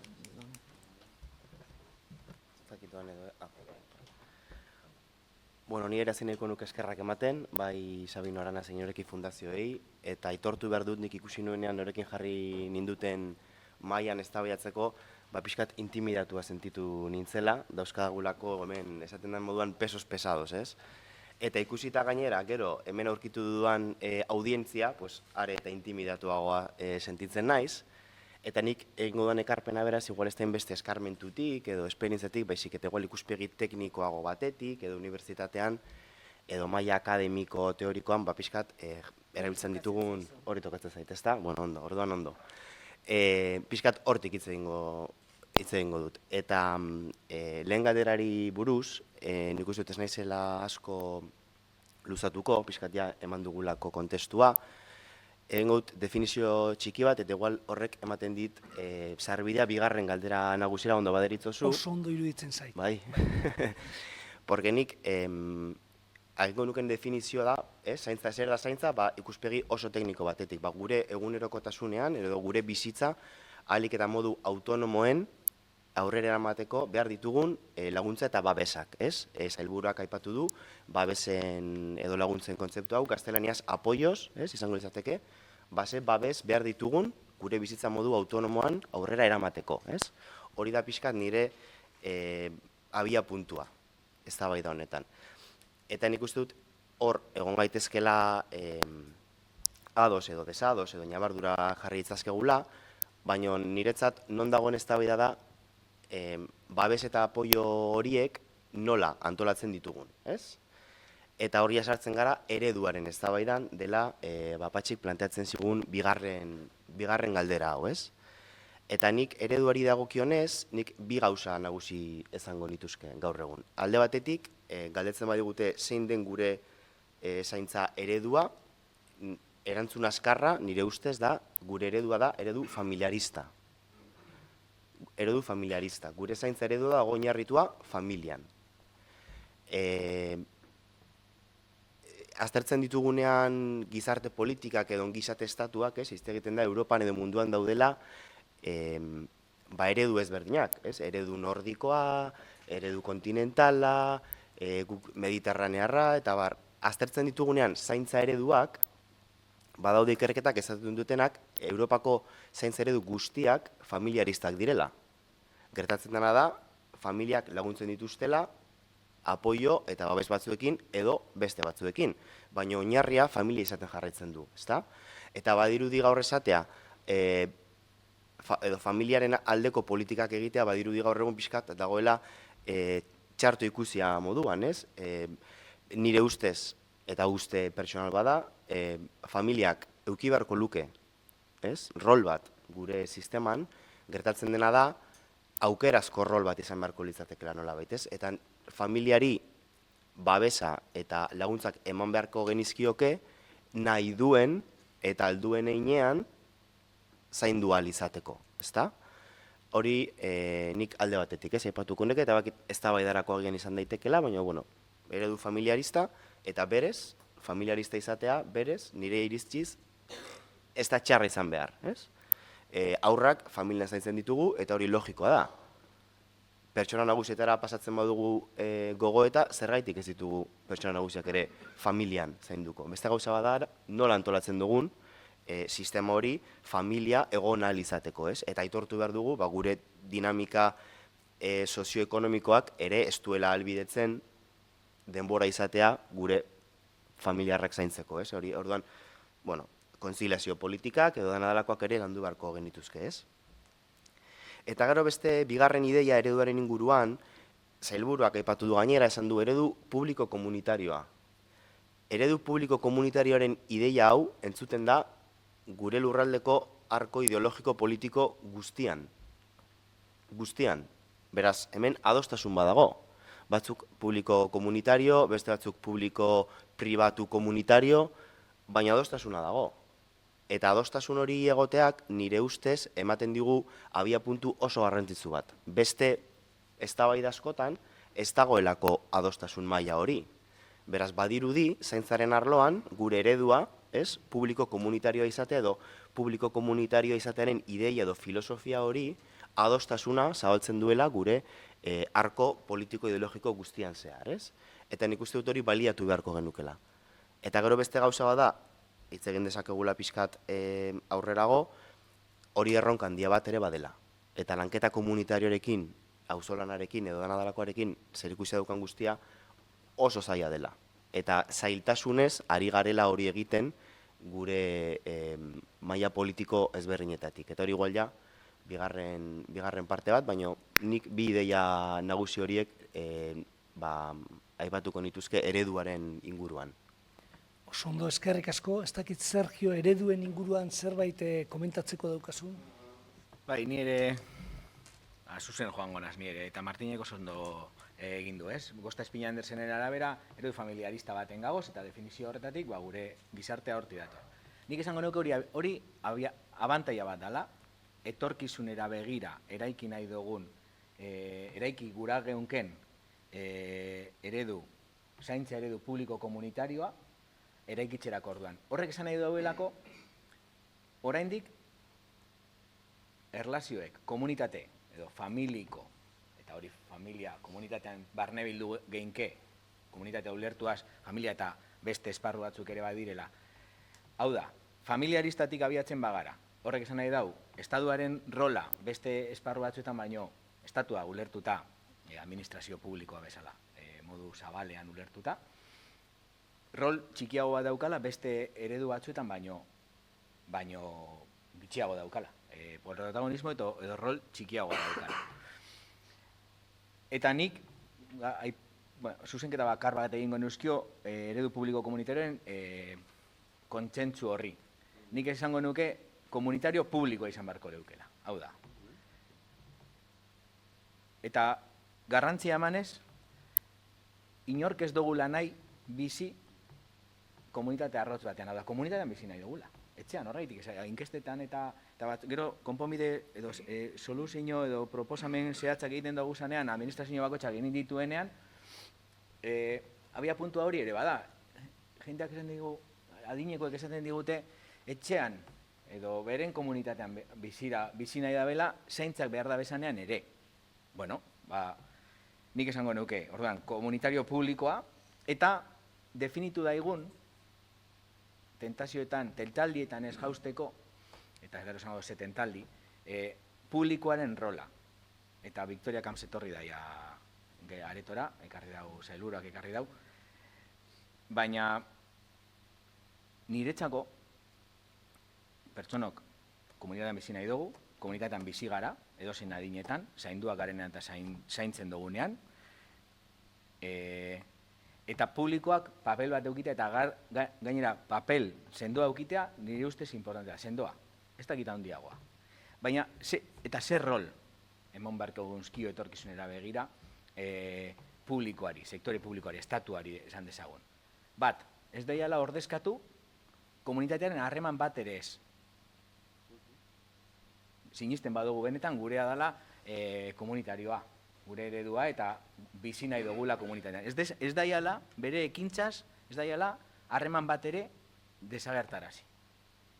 Ez dezala ordezkatu komunitatea, behin bez, ordan, bat kontuz horretan. Ahalbidetu daiala, harreman guztiak askatasunez onartuak izan daitezen. Carmenek ere aipatu da eta sailburuak ere bai. Zaintzaileak, zaindu behar badabe, zaintzeko beharra zentzu etiko edo barrutik urtendako, baina askatasunez izan daitela, aukera bat, autu bat izan daitela. Ahalbidetu beharko leuke estaduak.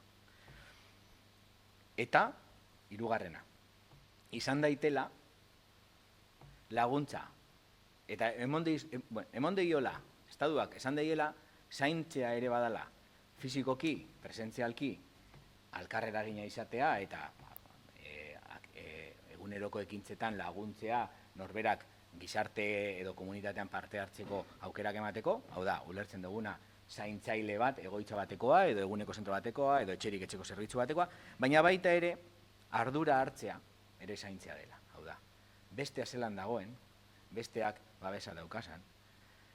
Benetan ere, eta gu hasi gara esaten, eta orain enpresara bueltatzen az, zerbitzurik eta honenak, garatuenak, formatuenak daukagu zanean, profesional formatuenak daukagu zanean,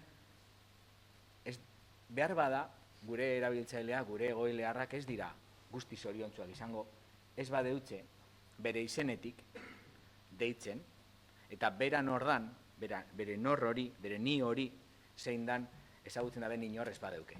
Inor ez badeuke, ez dakiz zaintzailea, eguneroko ekintzak edo dutxa egiten laguntzen dutzen zaintzaile esan behar da, beharko leuke baita ere, baina esanguratsuak diran persona horrek ere, nahiz eta fizikoki zaintza egiten egonez, zaintzeko mezua bota behar dutxegu. Hori bereziki, kontestu honetan, familien txikitze edo tamainoaren txikitzea datorren honetan, eta zaintzen beharra gero eta areagotuago dagoenean. Beraz, eta hau ez da berria, eta honekin amaituko dut, apur bat, nireak esan dau, sailburuak esan dau batzutan historiari hausnarketa laguntzen duzkoela historiara begiratzea. Bueno, Beberitzek bere txostenaren arabera 1945ean ongizate estatua eraiki izan Beberitze txosten batzuen ostetik. Baina bere hirugarren txostena, eta ez da oso famatua, harreman voluntario eta solidarioiz hitz egiten dau. Eta han aipatzen eban, bera damuzala, bere lehenengo txostenean, bere txostenaren aritik eraikitako zaintza sistema edo osasun sistema publikoak harremanak eta pertsona kanpoan itxi zituela. Eta horren damuzan, eta hirugarren txostenean saiatu zen, gero kasua txostenarek ez dago alako oihartzunik, lehenengoaren oihartzunik eduki, baina ana esprimarratzen eban, harremanak eta pertsonen potentziala batzutan desestatu edo deserestu egiten eban sistema bat eraiki zabela neurri batean, bere lehenengo txostenaren aritik. Beraz, niretzako eredu komunitario eta aukera dago komunitario publikoaren papel garrantzitsuago bat, eta gainera baina ez da zertan handiagoa izan behar. Eta hor komunitateko beste eragile guztiak, sailburuak ere esan dau, eta 4-5 sektore dira honezkero, familia, komunitatea, enpresa, administrazio publikoa, irabazi asmorik gabeko erakundeak, denek, ala denek, komunitateko eragile bezala jokatuaz, papela izan barko leuki eta hori areagatu barko genuke. Eredu ez, eta ez nahi sartuko urkulketa horretan, sailburuak aipatu ditu etxean bai, etxean bizi eta etxetik. Urkultzen baditugu, aditza urkultzen genduan eskolan, urkuldu, txikitu, eta atzean dagoena ez da hain desberdina. Egia da 3 izen daukezela, 3 proiektu desberdin, baina teknologiak txertatzen dituzte zaintzetan, saiatzen dira 3 ereduak komunitatean mantentzen persona, hor sare bat, harreman sare bat eraikitzen, badago eta egia da. Horretan ere, kontzentsurako biderik, oinarrizko kontzentsu bat badago, bai erakunde artean, bai gizartean ere, eredu zaintza eredu komunitario publiko bat, eta nik abizenak aldatuko neuskioe, abizenen ordenan aldatuko neuskioe, badago aukera bat hori eraikitzeko etorkizunera begira. Argatu epatxi. Eskerrik asko, ez dakit Mari Carmen zerbait komentatzeko ereduen inguruan. Zerbait komentatuko nuke eta oso konkretua gainera. Behar bada izateko erarengatik, ez da? Zaintza zuk familia ipatu dezu, ez da? Dano dakigu ze aldaketa gertatzen ari diren, eta famili konzeptua, eta familiaren zabalera, eta familiaren bizi ereduak, eta ere nola aldatu diren, ez da? Nik zera esango nizueke, begira, gauza konkretoak. Zer kezkatzen gaitu esan dizuet, paradigma aldaketa. Begira, hau maiatzeko gauzak ekarri ditudanak, maiatzen irakurri ditudan gauzak. Ez dira gortzen, gehiago izan zitezken. Maiatzaren 4, el aislamiento social genera una mina de oro. Paiseko salmoi koloreko orritan. Badakizue, paiseko salmoi horriko horriak zertaz zehatzen diren. Ikaragarri landua. Merezi du irakurtzeak.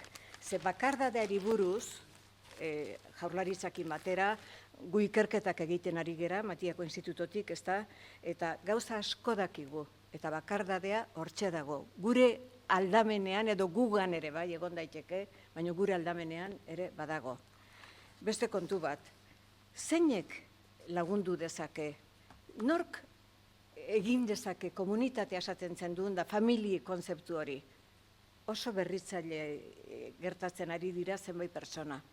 Komunitatearen barruan, esate bateako, Sergio Koraren izan ditu gauza batzuk, zein zaintzen dugu? Personak familian bizi nahi du, baina familian bizi izatea neurri batean posible izaten da, baina behar bada batzutan, momentu iristen da, kasu ugaritan, norabaitera jun behar izatea, hor etxean bezala bizi nahi du, hautza joaten danak. Eta etxean bezala bizi izateko, zaintzaileok ere jakin egin behar dugu horrek zer esan nahi duen. Nola antolatzen dugun hori etxean bezala. Etxean bezala ohitura daude, bizitza proiektu badago, hobi batzuk daude, mani batzuk daude, gauza asko daude.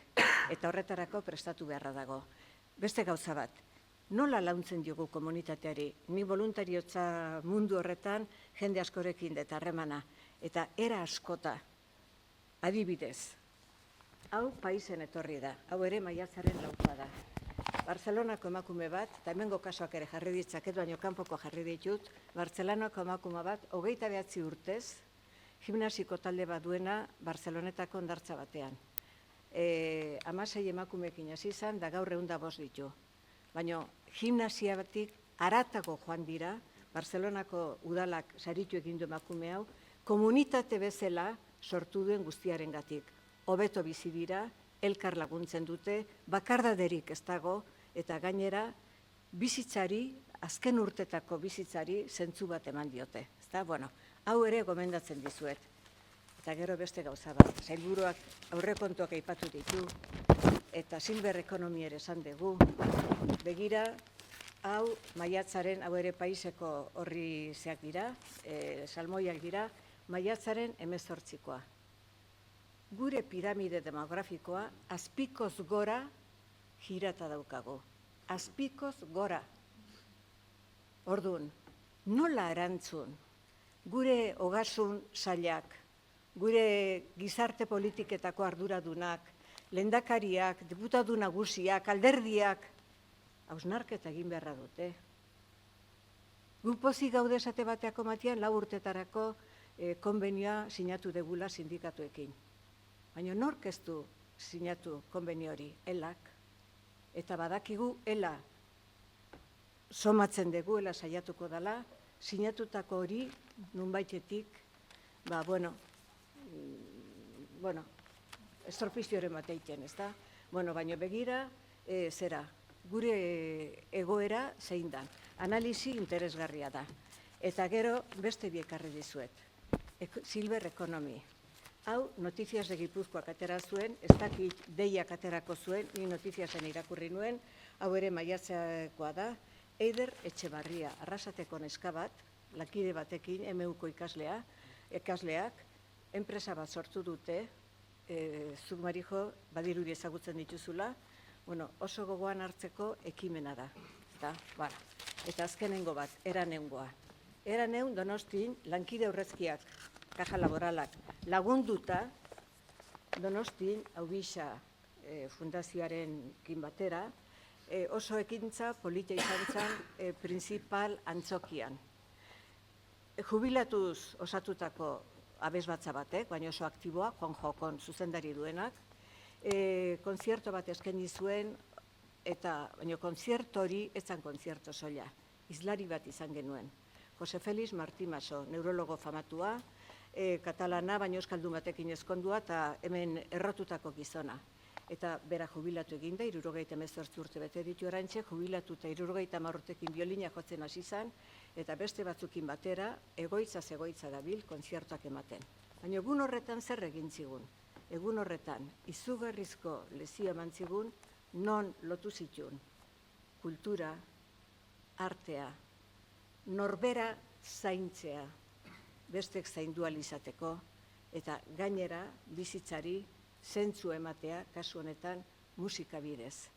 Musikak guregan duen eragina, norberarekin eta norbera bestekin bizi izateko. Dano jubilatu ginen, baina merezi izan zuen. Besterik ez. Ondo, eskerrik asko.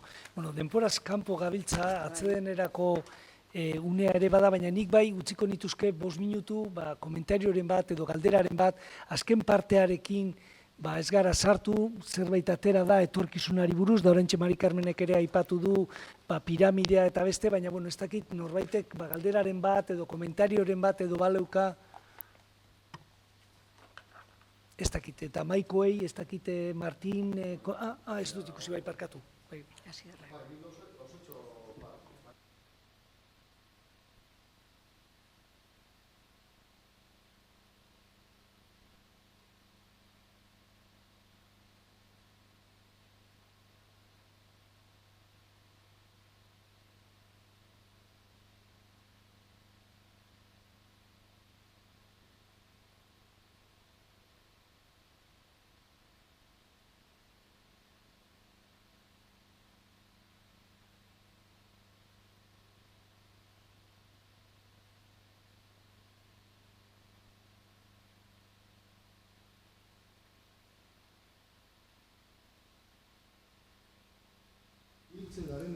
zainduak izaten ari gara momentu oro. Zainduak izaten ari gara momentu oro, eta zaintzen dugu, normalean, baina zainduak gara, seguru. Nire kasua, ni gaur hemen egoteko, ni zaindua naz. Nire seme-alabak eskolara joateko laguntza daukat. Bilbora etortzeko errepideak eginda biez, bai administrazioak, eta hori zaintza da. Eta balore horiek barneratu egiten baduguz, gero zelan ez dugu hautatuko, edo zelan ez dugu ikusiko ardura hori, zaintzeko ardura hori, ez da? Eta duintasunez bestei tratatzeko, noiz 38 urterekin, osasuna, nik dakidala, osasun onarekin, lanarekin, autonomoa naz, ba ez naz autonomoa. Pertsonak betidanik bizi izan gara elkarrekin, komunitatean, zer gaitik, elkar babesten garelako. Ez dakitea aportazioa holan oso, baina ikuspegi ez, edo abia puntua, hasten bagara pentsatzen, jaio garenetik hil garenera arte, momentu bakoitzean, laguntza potenteagoak edo ez hain potenteak bardoguz, baina beti bardogu laguntza, beti gara zainduak. Zainduak beti gara. Eta depende ze kasuistika daukan pertsona bakoitzak bere bizitzan, laguntza gehiago edo gutxiago beharko da, baina dana gara. Ari horretatik pixka tiraka eskerrik asko hasier, nik uste dudana da, logikamente, guztiot euskagula beharrak ez, beberitxek esaten zuen moduan, desde la cuna hasta la tumba, ez?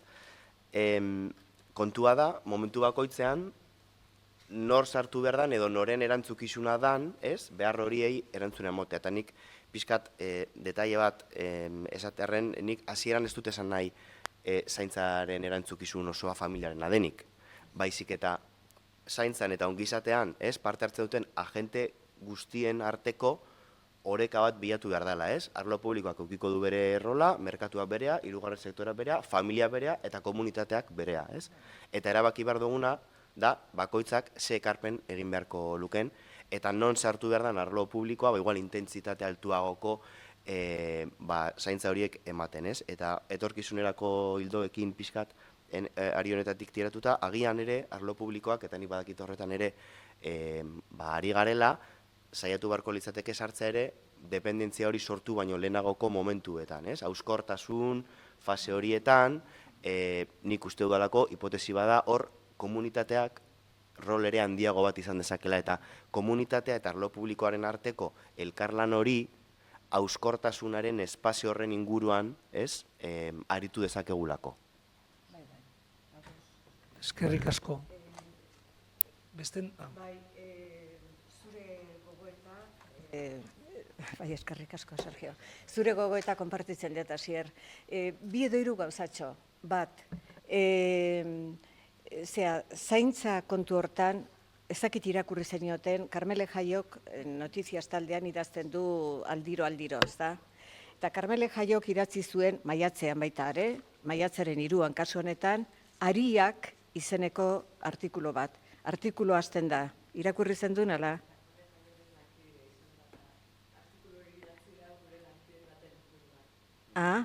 Bueno, zerk, hasier, hola hasten da, galdera batekin, zerk mantentzen zaitu zutik? Ze aldamiok? Zeintzuk dira zure bidea sostengatzen duten zimenduak? Galdera bat, dator bata bestearen atzetik, baina horti dijoa zure gogoeta.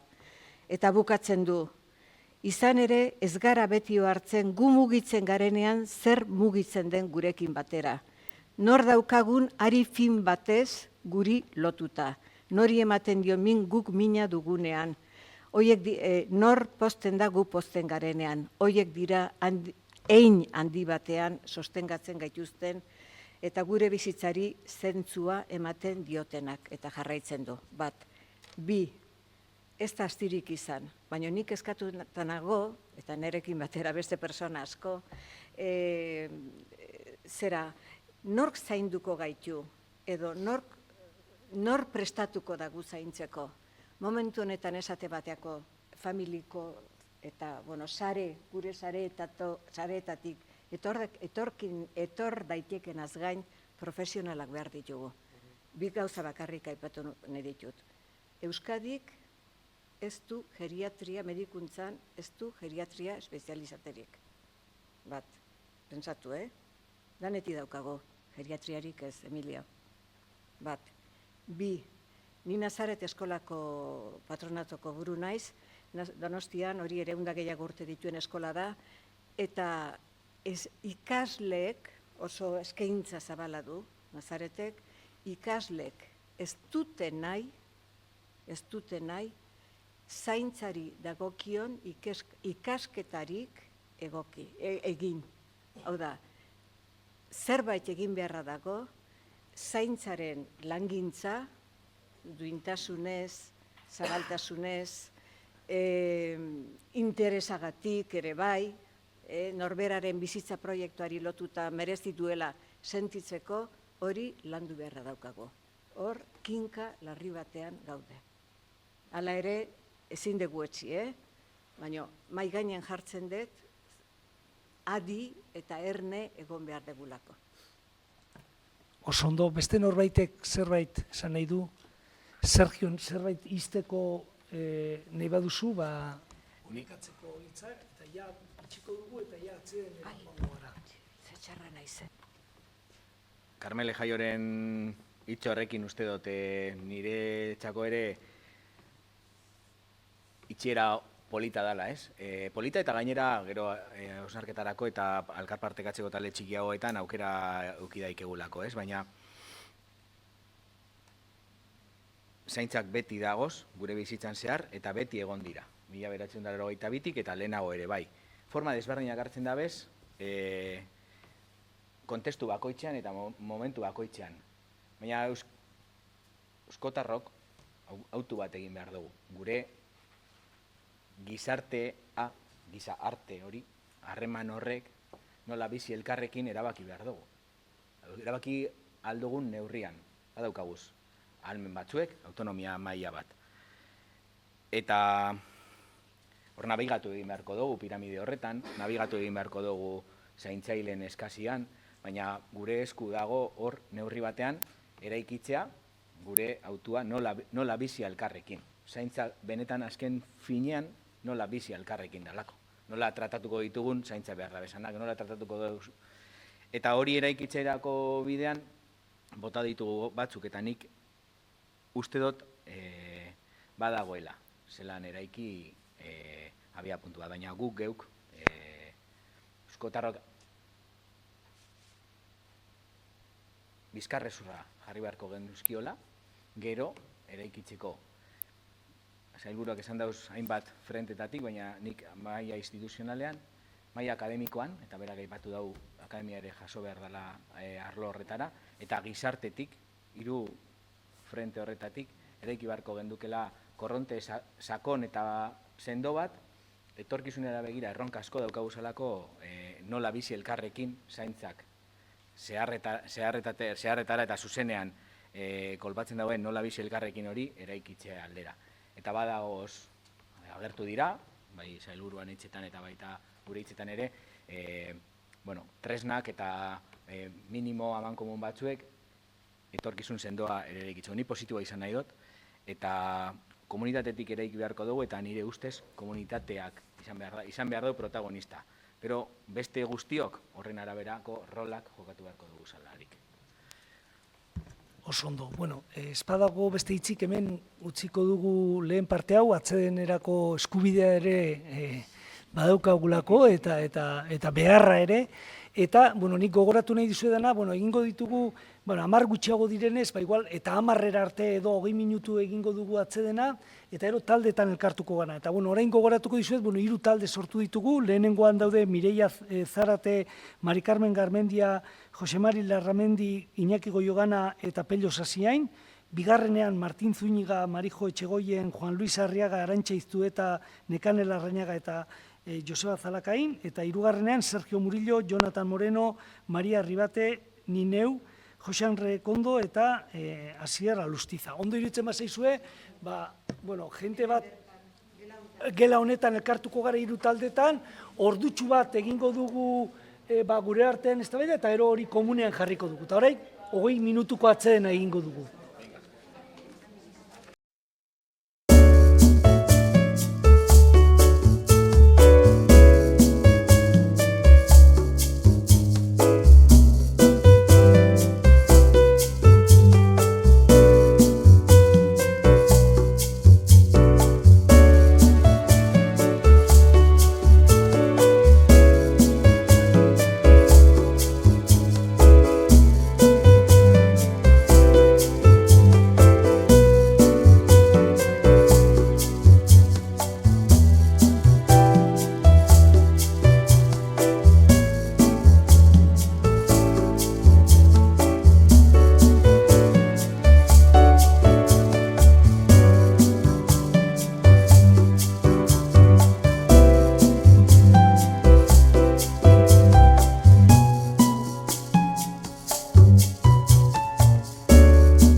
Amaiera emango diogu ja labur-labur, eta bueno, gure taldean gauza pila bat atera dira, saiatu naiz hor, dena apuntatzen, ondo apuntatzen, orduan zerbait eskapatzen bazait, mesedez, hor zaudete eta esan, Bueno, zaintzari buruz, zaintzari buruz hitz egiterakoan, kontuan izan behar dugu guk harremanei esker egin dugula aurrera, ezta? Harremanei esker egin dugu aurrera, eta harreman horiek eta zaintza toki guztietan daude, ezta? Toki guztietan daude, eta gu zaintzaile gara eta gu ere zaintzen gaituzte. Zentzu horretan, harremanaren ideia oso garrantzitsua da, eta zentzu horretan, argi izan behar dugu, administrazioak ezin duela harremanik apurtu edo harremanik ordezkatu. Hor da, erakundeek lagundu egin behar dute, harreman horiek bultzatu, lagundu, baina, bueno, administrazioak ezin ditu harreman horiek ordezkatu. Hiru arlotan lan egin beharra dagoela aipatzen da, alde batetik, noski akademiaren munduan, hor gogoetak egin behar dira, gizarte zibilaren baitan ere lan egin beharra dago, eta gero, herri erakundeek ere garrantzi handia dute. Herri erakundeek garrantzi handia dute, baina kontuz, gure herri txiki honetan, eskuduntzak banatuta daude, eta askotan arazoak sortzen dira. Hau da, datuak elkar banatzeko arazoak sortzen dira, bideak argi non dauden ez daukagu argi, hau da, pertsona bat sartzen da sisteman, baina gero, hor badauzde gehiegizko burokratizazioa, eta horrekin kontuz ibili beharra daukagu, azken finean, herritarrak zoratzeko arriskua daukagu. Beraz, hor badago erronka garrantzitsu bat. Lehen esan dudanaren arabera, zaintza toki guztietan dago, eta umeak txikitatik zaintzen ditugu, eta umeak benetan ulertu beharko lukete zainduak direla. Zainduak direla, eta gero beraiei ere tokatuko zaiela zaintzea. Zeren zaintza ez da bakarrik eskubideetan oinarritu behar den zerbait, baita erantzukizunean ere oinarritu behar dela. Hau da, ni orain zainduko naute, baina gero etorkizunera begira nik badaukat ere zaintzeko bete beharra. Gure artean ere komunitatearen ideia askotan agertu da, komunitate gintza, komunitatearen ideia, ongizate komuna, eta horretan kontuan izan behar dugu komunitatea deno garela, bai arlo publikoa, arlo pribatua, gizarte zibila antolatua, hor denok garela komunitatea. Gero agertu dira ere, hainbat gauza, etorkinen inguruan aritu gara, pertenentzia sentimentuaren inguruan, generoaren ikuspuntutik ere zerbait komentatu dugu, etorkinen integrazioaren inguruan ere, eta ideia bat ere atera da, besteak zaintzeko geure burua ere zaindu beharra daukagula. Hau da, ez dakit, apuntatu dudana, eta orain zerbait gaineratu nahi baduzue, oso ondo. Seguru zerbait aztu zaidala,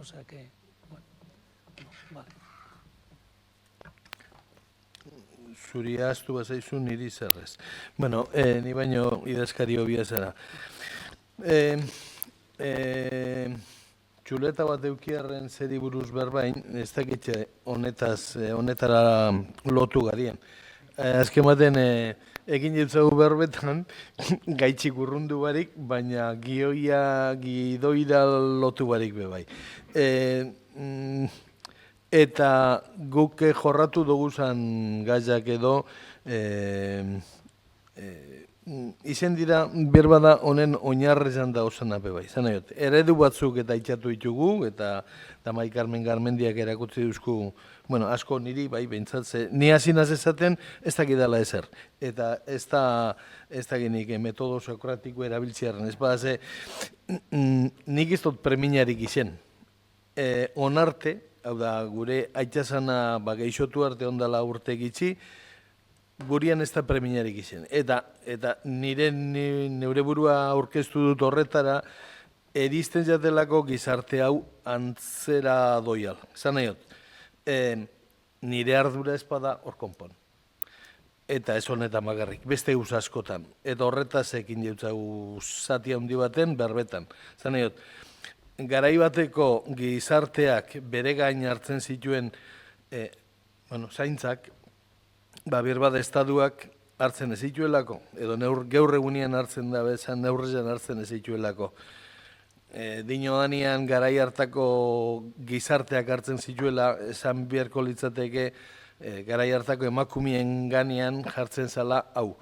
Hori guzti hori aldatu da. Eta aldatu da, seguruna onerako. Baina horrek, guzti horrek, baditu bere akatsak ez dakit, baina ez da erabat zendua, zan nahiot. Garai bateko gizartearek bazituen bere baloreak, da gaur egunekoak izango baditu, baina akaso ez dira honetan biharko litzatek izenak. Enjo berba bebai bolondrezen ganean eta beste hainbat geuza jorratu ditugu. Bat, lehen akaso bierbada esan ez dana, eta da jasangarritasunarena, zan nahiot. Daukagun zaintze eredua, dana estaduari izten badutzagu, dana administrazioen esku izten badugu, hori goitxi bere etorreko jakun eraikin bat. Ze horreri eutzin betzako eta eusteko diru asko berda. Eta ikusitza, hemen erakutsi da zen, eta dano dakigu zen poblazio piramidia, gaur egunean zaintza ereduak honen beste balio badago, hemendik urte batzuetara gehiago izango da, eta diru hori ekarriko dabenak, hau da, lanian daozenak gitxeo izango dira. Eta zaintza ereduak jasangarria ezpada zaintza eredurik dotoriena marraztu eginke, baina ezin izango dugu geuzatu. Eta hori erakutsi bergenduken kontu bata. Hau da, hori zabalduen berda. Ze, da zirera noia, nik ustot askok nirantzera, preminarik ez daugogun artian, lepu gora. Eta gero datorrenean hori, borduan dira kontuak. Egin dugu behar bebai, kontu hau importantia dela, dana da importantia, baina hau garrantzitsua da, honen garrantzitza hasi besterik ez da ingo ondoren gurtietan, eta horreri bueltazko monbetzakoz, gitxienez jasangarria izan dezen. Gero ganerako geuzak, baina ezpada jasangarria alperrik eusengo da diseinatu geinkezan eredua guztezek. Eta hori ze, gizarte honetan, txertatu berko gendukez balore batzuk, eta balore horrek izen berleukie guzti hau danon artian eitzeko kontu bat dela erakutziko leukienak. Ze hori eitzen ez daun artian, eta jasangarria bihurtzen ez badugu, gizarte honek gaur egunean daukozan arrakalak hasi besterik ez dira ingo, handitu besterik ez dira ingo, eta aberatzak izango dira, eta aberatzez garienok, berbada, aberaztu barik, pobretu ingoara, eta danon, edo gehienon kalterako izango da. Hau da, nahi badugu, zaintze eredu eusgarri bat eta jasangarri bat egin, jasangarri izen behar dau, balore batzu dituena, baina realista. Zer realista espada, akabo. Ez dakit bida modura azaldu dudan esateko izan doazenak, eta besterik ez.